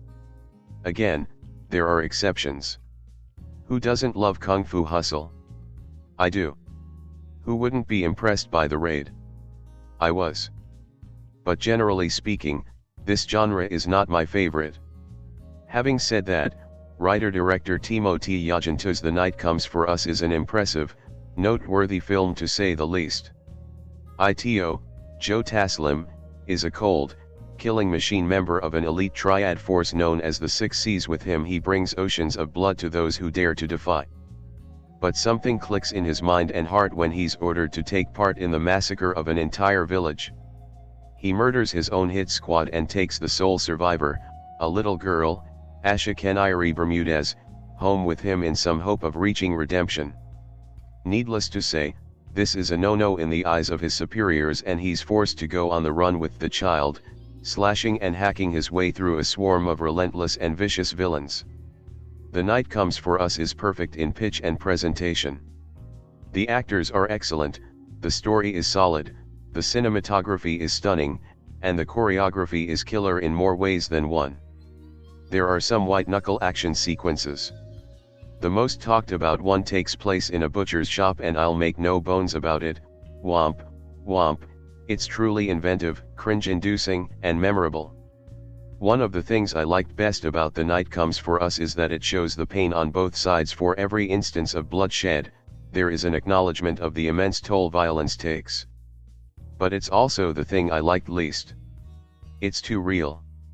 I like seeing severed limbs flying on screen as much as the next film fan, but I prefer them in the vein of Monty Python's Black Knight in the Holy Grail.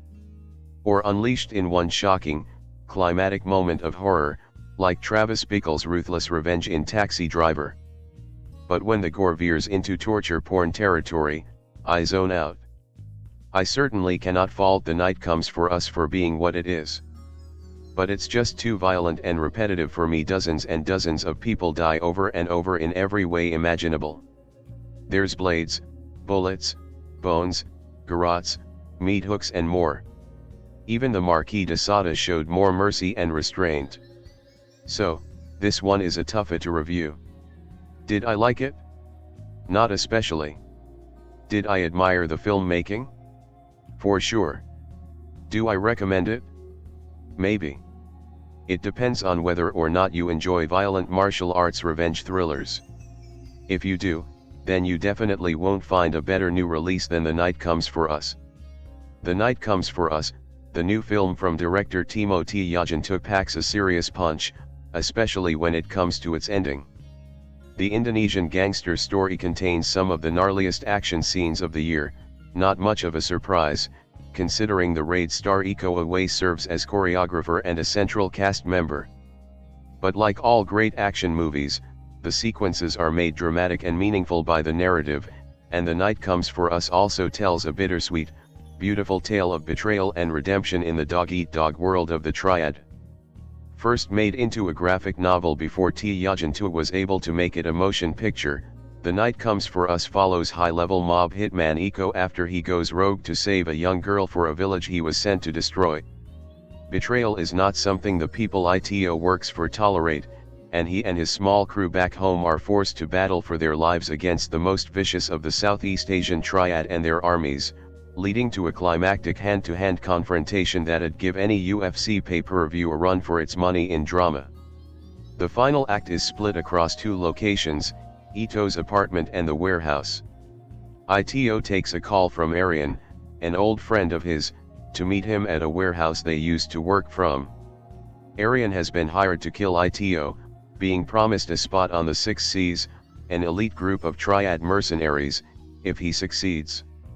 Meanwhile, the operator, a mysterious female assassin who wishes to collect the reward for Ito's death, decides to help Ito by protecting Reina, the young girl he saved, at his building while he's at the warehouse.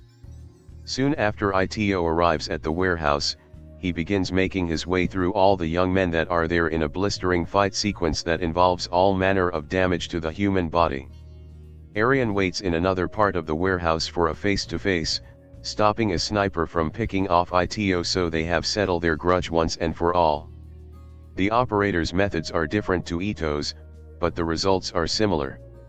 Using a mixture of guns, explosives, and martial arts, she very effectively fends off all who step forward. Then, two Lotus members, another set of operatives working for Tjahjanto of the Six Seas, Alma and Elena, enter. In a twist, Together they are no match for the operator, who kills both by their own means. One is choked to death by her yo-yo-like choking wire, and the other is severely cut up and has her throat slit.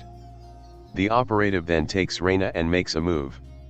Ito and Arian's fight is one of the longest and heftiest in the movie. Arian betrayed his old crew by giving away their location towards the beginning of the film, and Arian feels betrayed by Ito because Ito became one of the 6 Cs without him. The two battle long and hard, Arian having the upper hand at first because of his greater agility, but Ito's endurance and field experience wins out. Their bloody tussle ends when Ito almost cuts Arian's neck, but spares him. Arian tries to shoot him but can't, and Tjahjanto, seeing that Arian has failed, has him executed before following Ito. Ito and the operative meet. Ito gives Reina her new passport and sees her off on a boat to an unspecified location. The movie ends with Ito driving his car head-on towards Tjahjanto and his henchmen while they open fire. The 6 Cs are 6 men and women who are given free rein to keep those under the thumb of the Triad in line. In the time of the film, the Southeast Triad hold 80% of the drug and weapons trafficking trade, and the 6 Cs are the specially chosen and most dangerous enforcers they have to keep such an expansive empire in check. Their methods are merciless and their objectives are often part of setting an example. Only a few inhabitants of the village Ito was sent to kill were acting against the Triad, but that didn't matter.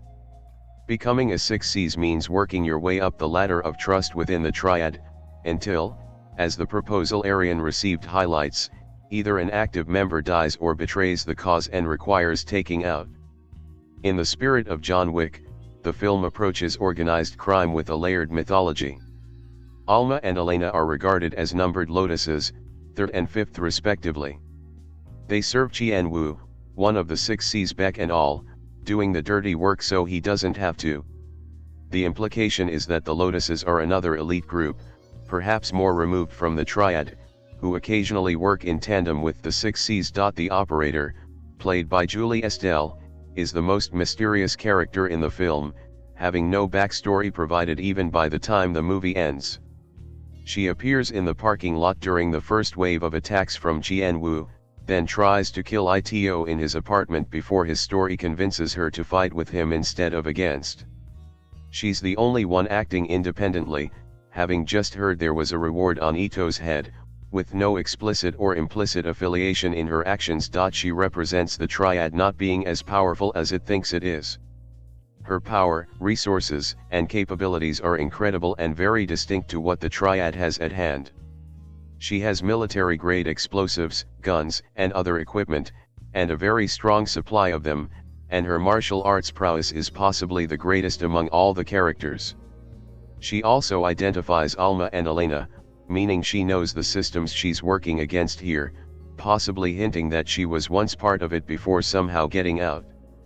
Either way, she is an invaluable asset to Ito and a not-so-implicit blessing to Reina. The boat Reina ends up on has no destination displayed.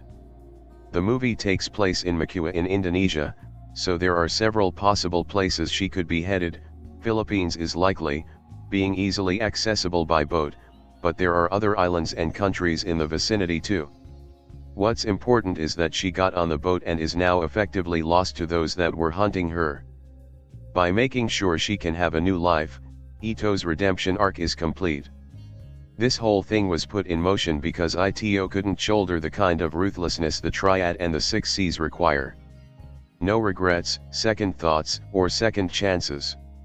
By saving her, he figured he would be doing some good that would put him on a path of righteousness after a life on the wrong side of the street. He knew he wasn't going to get out alive, and even though it hurt, his crew knew the risks of the life they were leading to. Reina had a chance to know a different way of existing, free from mob rule, and in freeing her, maybe, just maybe, his soul could be redeemed. The film doesn't give a definitive answer, but as she sails away Ito goes out fighting on the right side, and that definitely counts for something. You could easily talk about how The Night Comes for Us teases the various threads currently holding the film industry together. There's the Netflix angle, for starters. Originally announced in 2014 as a project for the Weinstein Company's Radius TWC label, The Night Comes For Us now arrives 4 years later as part of the aforementioned streaming giant's bid to conquer all manner of content. Then there's the film's globalist DNA, with producers ranging from Jakarta to Los Angeles to Toronto, the latter represented by XYZ Films' Todd Brown, and stars who are as popular in Asia as they are in certain corners of North America.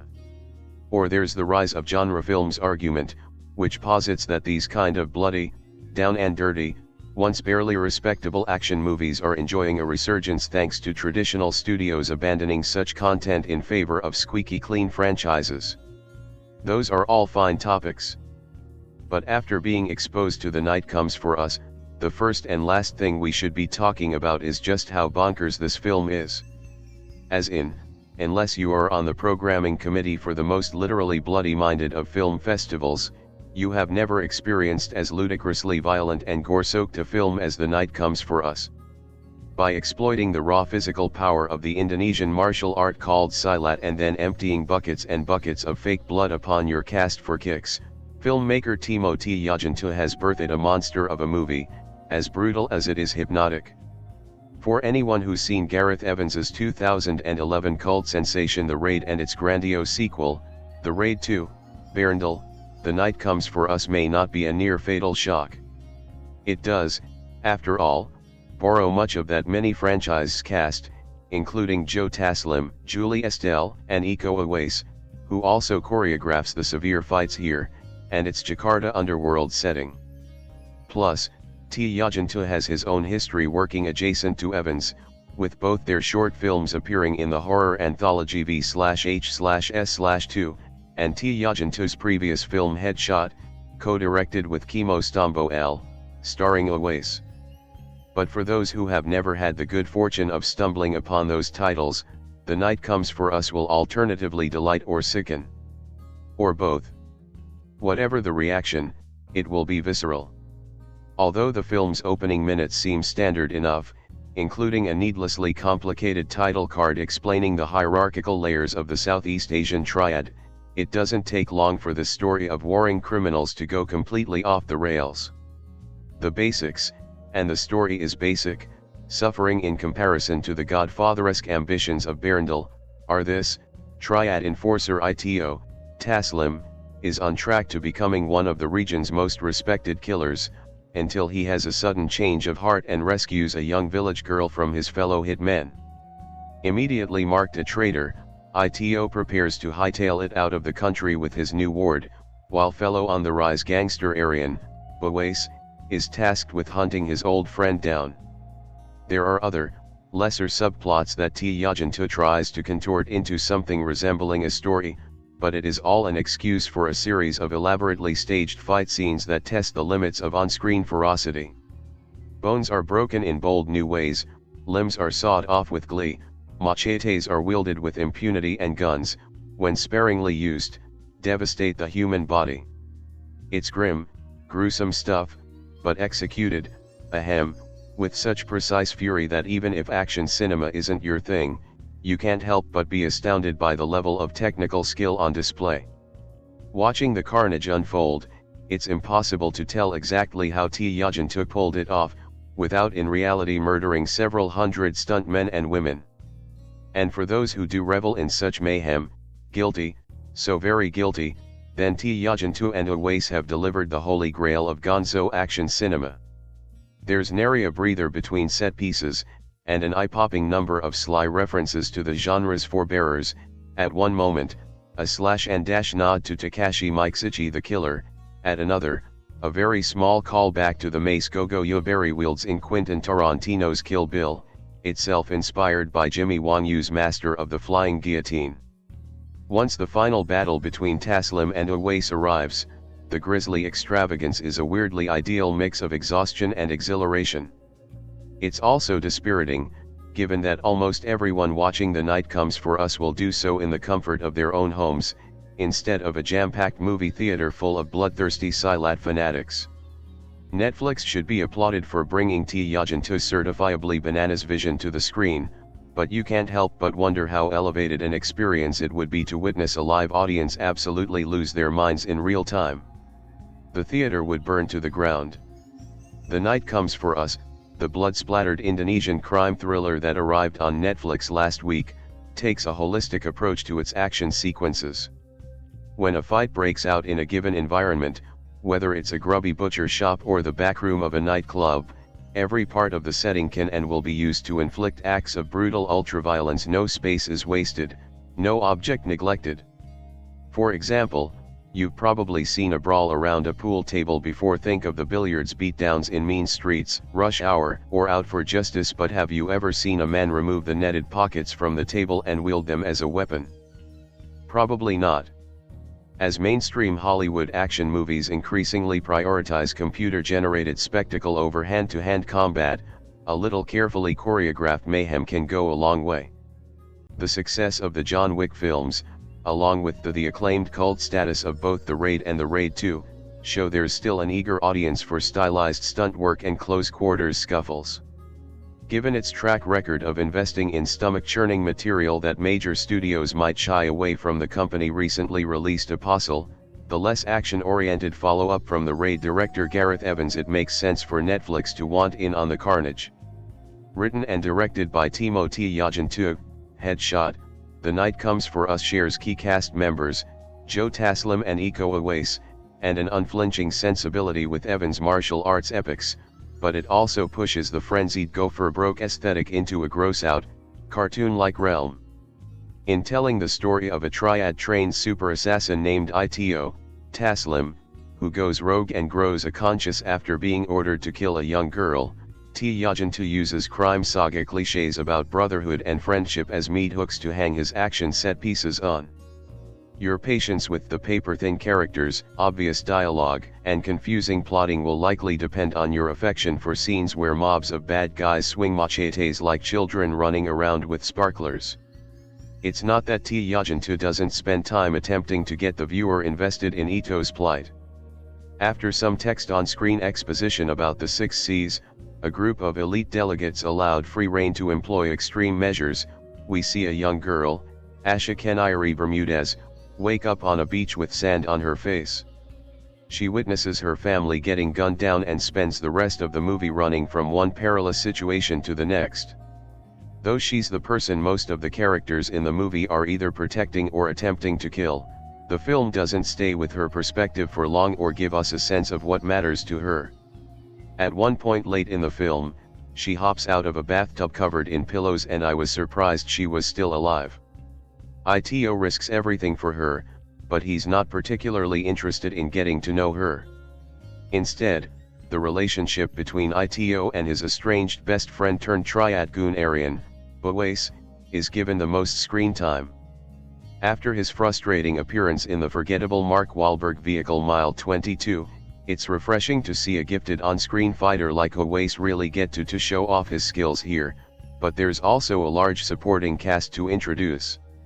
In addition to Arifin, we meet Ito's makeshift family and a handful of stock video game villains, like an assassin who uses piano wire to slice up her victims. Again, don't get too attached to these characters, they won't be around for long. None of this would work if the action scenes weren't so relentlessly committed to making you gasp, wince, and recoil in horror. The movie's butcher shop fight sequence is the best set piece in the film and it plays like a stressful inversion of Netflix's latest cooking show Salt Fat Acid Heat. The Night Comes for Us could be called Sweat Blood Guts Meat. Long after a similar fight scene in a more conventional movie would end, this one just keeps going and going, incorporating racks of beef, gnarled bones, meat hooks, and buzzsaws to terrifying, blood-spraying ends. Even from the comfort of your couch, you might wish you were wearing a waterproof poncho. If there's a problem with a movie like this, one clearly designed to appeal to seen-it-all genre fans with a high tolerance for throat-slitting and box cutters going through cheeks, it's that Tjahjanto and his collaborators often feel like they're working off of a gruesome checklist. There's a fight inside the back of a car, a fight in an apartment, a fight with a bunch of henchmen wearing sweatpants, and an absurdly long climactic fight between our two main characters where they slash each other up into tatters. How long can you watch this stuff before it becomes exhausting? When one character says, "It all ends here," you might find yourself praying he's not lying. Instead of feeling like the action organically emerges from the situational demands of the narrative, it often feels like the story was reverse-engineered to center around the often stunning physical feats. As a filmmaking approach, that's not necessarily a bad thing. This summer's blockbuster hit Mission Impossible Fallout was clearly conceived as a string of stunning set pieces tied together with witty spycraft plotting, but it puts pressure on the writer and director to make the connective tissue feel authentic, or at least fun. Tjahjanto and his cast are so good at hacking things up, you wish they'd learn to stitch a little better, too. Sign up here for our daily Thrillist email and subscribe here for our YouTube channel to get your fix of the best in food/drink/fun. Tucked away amongst the raft of original content Netflix decided to release all at once yesterday was this, which caught my attention by dint of one of its stars, Iko Uwais, the action genius best known for starring in The Raid and The Raid 2, or, alternatively, his cameo in The Force Awakens. Intrigued, I gave it a quick Google, coming across this piece at birth.movies.death, which propelled the film straight to the top of my watch list. Well, that BMD review majorly oversells it, in my opinion, but the film has its moments. Joe Taslim, who played Uwais' boss, the leader of the Raid, in The Raid, is the star this time. He plays Ito, a triad enforcer who suddenly grows a conscience halfway through massacring a village, killing his triad underlings to rescue a little girl. He turns to his old pre-triad gang for help, because sure enough the triad want their revenge. To achieve this they send a whole army of henchmen. Naturally you need plenty of people for our hero and his chums to slaughter, right, led by Arifin, Iko Uwais, another member of Ito's old gang who joined the triad at the same person conflicts and switching allegiances. The whole storyline is quite perfunctory and rather something and nothing, and, considering that, gets a bit too much screen time, but it's a sideshow because the real star is, of course, the action choreography. That's as relentless and barmy as you'd expect given the pedigree of the cast and crew. Director Timo Tjahjanto was also responsible for another Uwais vehicle, Headshot, but it's not just martial arts acrobatics being splattered across the screen, there's enough blood and gore on show to rival any horror movie.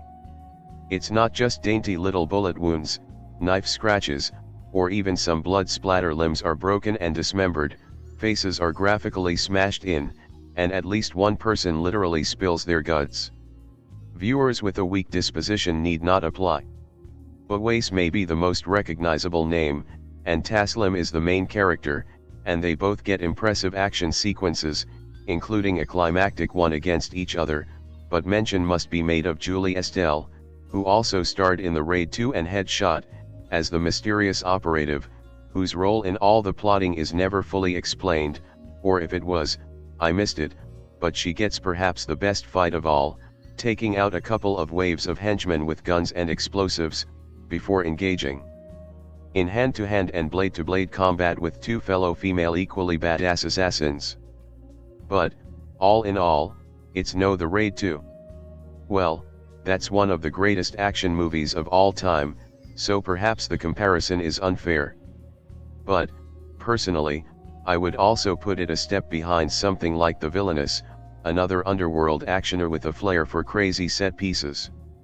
Still, put aside the hyperbole you might encounter elsewhere online and, for viewers after a brutal, skillful action extravaganza, The Night Comes for Us does hit a spot.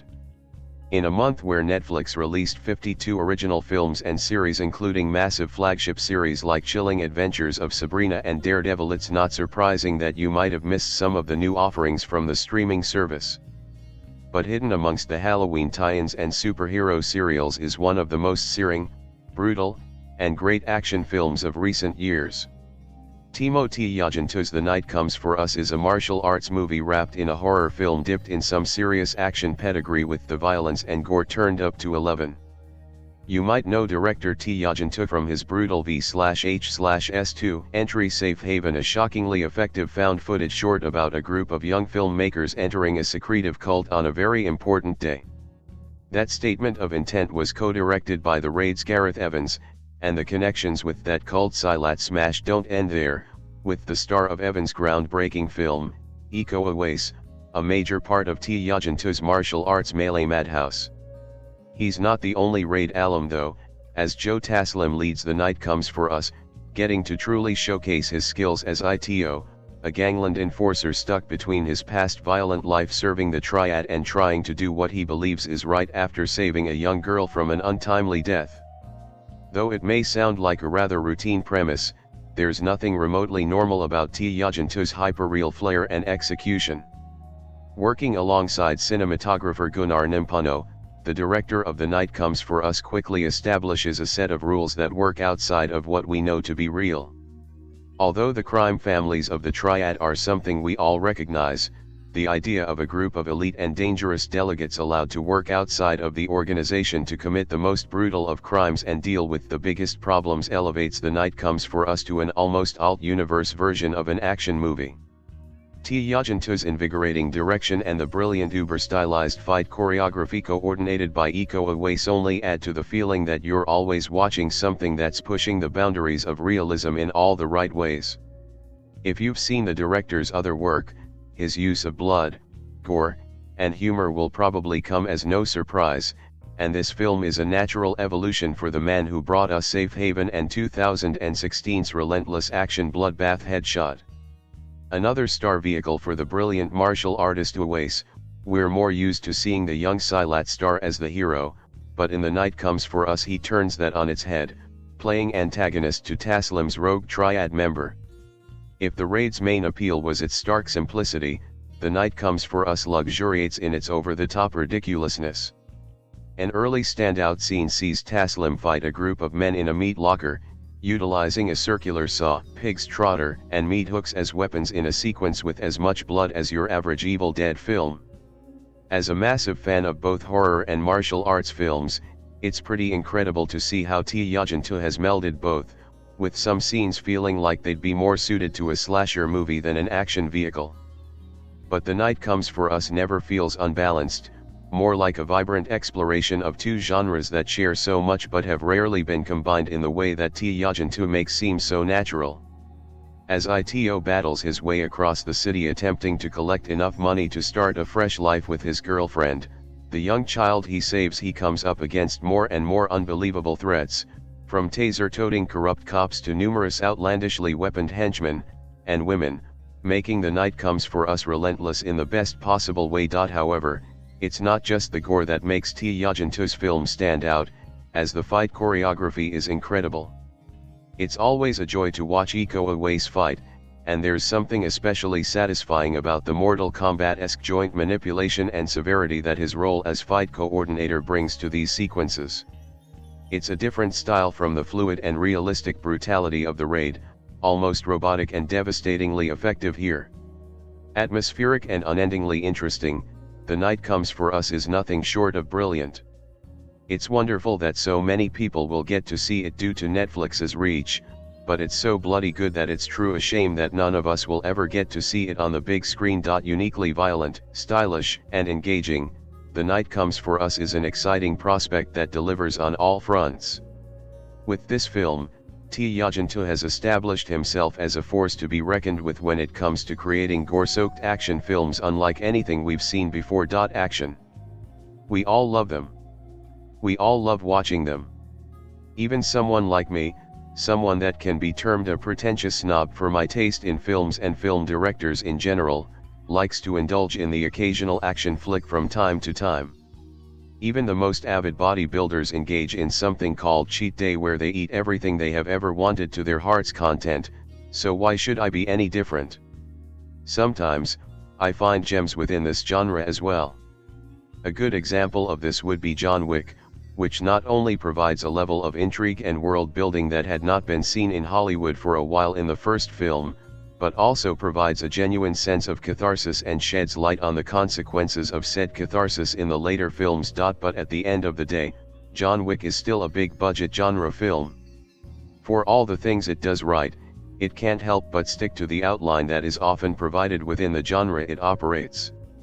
And while the characterization is genuinely brilliant in these films, it doesn't go beyond the techniques that are generally used for this genre, i.e., setting up the protagonist's life in the opening moments of the movie with the tone that is necessary to make him scary, powerful, and relatable, bolstering that characterization from time to time as necessary to the plot, and ending it all with a bang where the deed is done and the protagonist walks off into the sunset, sort of.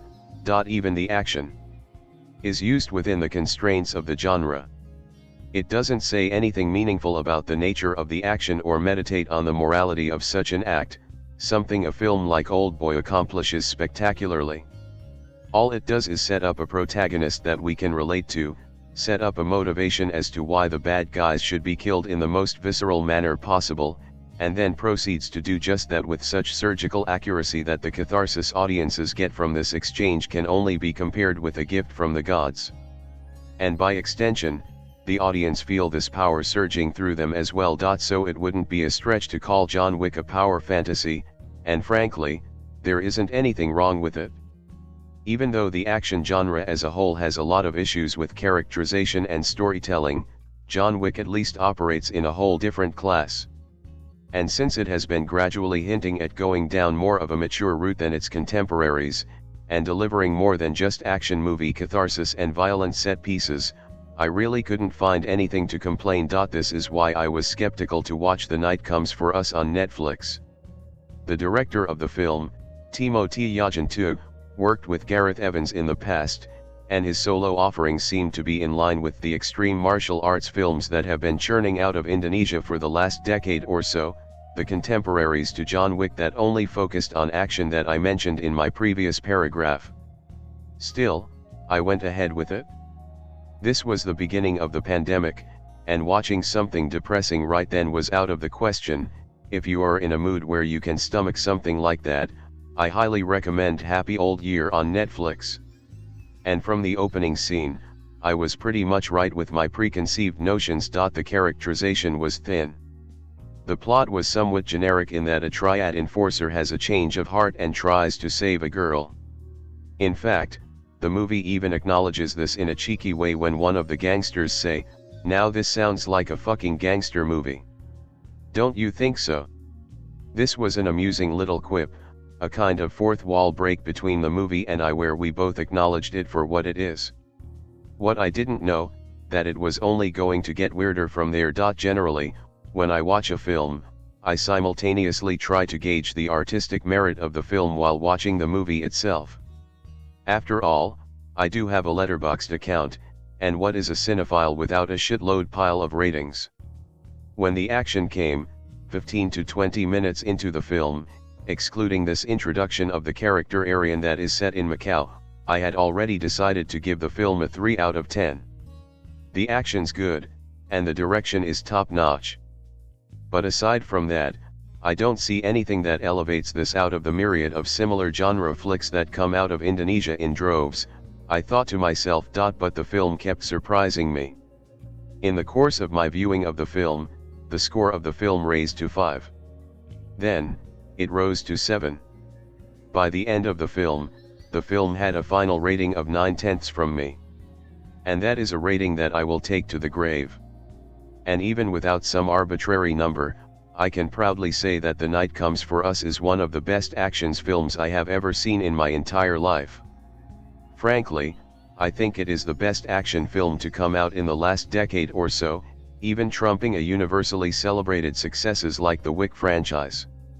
And while the way Timo Tjahjanto superbly frames the action definitely plays a part in this, it's the way the action is contextualized and executed that plays a part in the movie being so great. Spectacles and set pieces in a genre films are used in action films to elicit an instant reaction from us. They kind of pander to our base instincts, in a way. And this is true not just for action films, this is true for genre filmmaking as a whole. They all employ certain tricks and tactics that appeal to the basest nature within us. This is why it feels so satisfying to see John kill the Russian douchebag that crossed him. This is why it feels so blood-curdling to see the creature in Lights Out for the first time as well. But since these set pieces aim to elicit some of the primal instincts we have, they rarely are able to go beyond that. And this is where The Night Comes for Us, and it differentiates itself in three ways. First, aside from being superbly executed, the set pieces don't only appeal to our base instincts, they fully flesh out the characters and actually take the thinly developed plot of the beginning to a thematic, crescendo-like height at the end. Second, as the violence becomes bloodier, the violence and the outcome of the violence begins to make us question the nature of the violence itself, and whether any of this is worth it, and whether any of this should have started in the first place. This way, with each set piece, the film gradually sets up this nihilistic, hopeless world, where even the strongest of them all will have to meet their creator. The third way the film achieves greatness is that everything it does, from the building of the theme to placing the characters on the same page as the protagonist of the film while simultaneously turning a paper-thin plot into a well-realized, thematic exploration of the unscapable clutches of violence and a violent lifestyle, most of what the film does, it does through staging, blocking, and visuals. Films are an audiovisual experience, and while dialogue does play a major role here, it should be used in unison with both visuals and sound, and not used in an expository way to make up for the lack of directional skills of the filmmaker.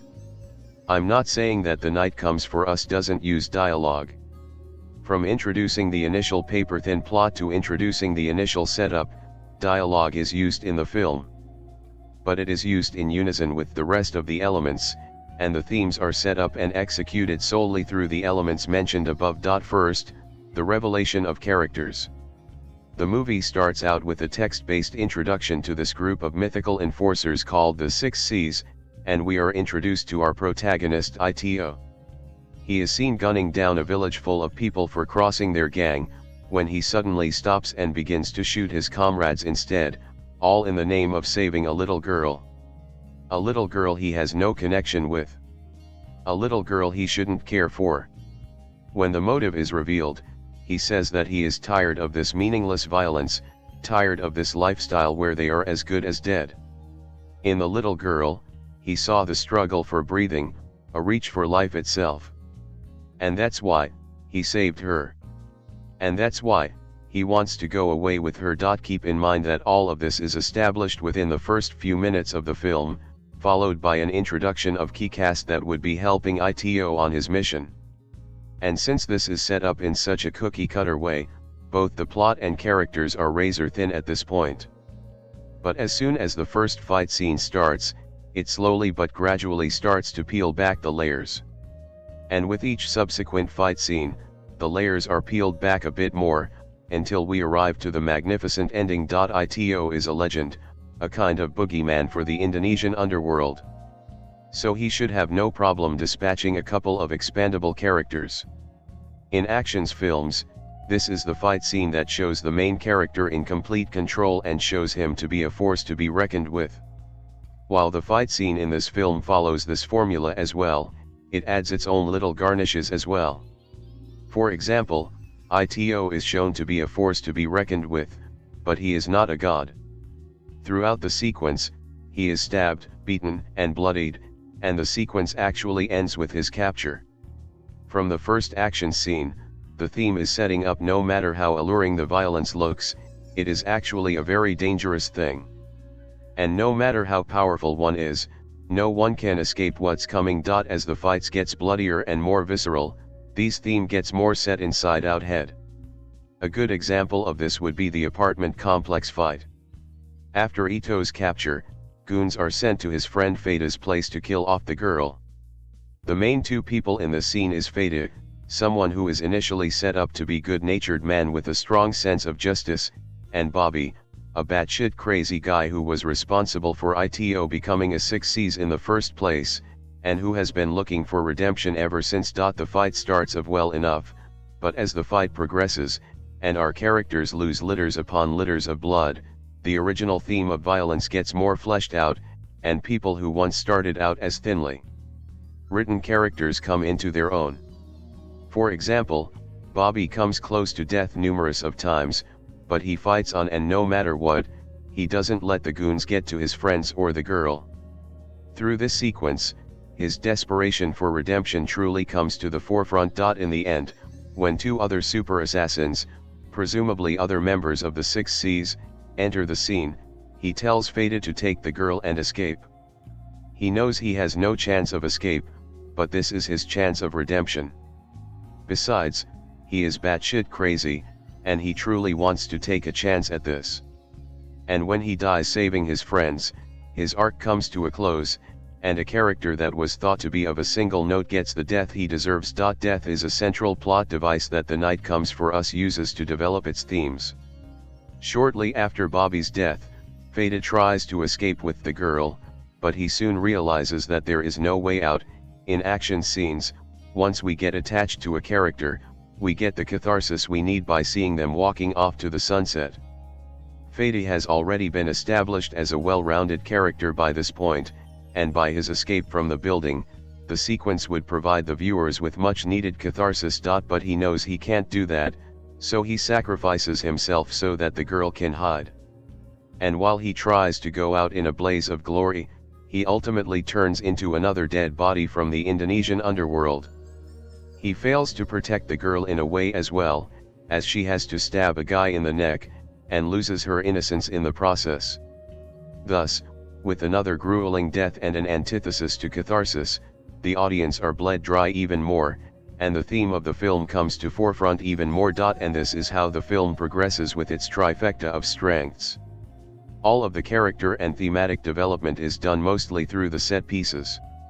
All of the set pieces are subverted from the typical action set piece, in the way that as each set piece grows more bloody and more visceral than the previous one, the audience only grows wearier and becomes more emotionally bled, just like Ito was in the beginning of the film. And again, all of these is done those set pieces, taking full advantage of a medium that falls short only to video games, in terms of the different ways a story can be told. And all of this culminates in a finale that one has to see to believe, and with a cut to black that might be up there with cinema's most balls east. By the end, Ito has saved the girl, somehow. But he is near death, and he knows there is no escape for him. All his friends are dead as well, and the city is in complete chaos. And he is not even sure if the girl is saved as well. She has already lost her innocence, and she will have to fend for herself in a world that is as cruel as the world she has escaped, plagued with the PTSD of what has happened. By the end, we truly understand what Ito meant at the beginning of the film, and why he did what he did. By the end, we truly understand the nature of violence, and why this kind of power fantasies are not something one should aspire after. After all, according to Ito, they were all dead men. And at the end of the day, you can't kill what's already dead. And this is why The Night Comes for Us is such a magnificent film. From its superb direction, to its elevation of the Indonesian crime genre as a whole, Timo Tjahjanto has created a magnificent film here, a film that should be talked about more and more. Sadly, it is criminally underseen, and Netflix really should have marketed this film better. They have something that can kill a franchise like John Wick itself, and they are too afraid to use it. Hopefully, as Netflix is giving the Asian region more attention, this film will become highlighted as well. And with the recent announcement of Tjahjanto's next project, this director is just inches away from the spotlight. But for now, if you have liked this analysis, if any of what I have written has resonated with you, then I urge you to watch the film. Plan out a weekend, grab the biggest TV you can find, stack the table with your assortment of choice, and let The Night Comes for Us blow your mind. And as always, remember the parting words of Ito as you finish the film, because as alluring as violence seems, you'll be nothing more than a walking corpse. And as the saying goes, you can't kill what's already dead. This film, directed by Timo Tjahjanto, written by Timo Tjahjanto, produced by Todd Brown, starring Joe Taslim, cinematography Gunnar Nimpano, edited by Arifin Cuunk, music by Fajar Yuskamal, production companies XYZ Films. Distributed by Netflix. Release date September 22, 2018. Running time 121 minutes. Country Indonesia. Languages English.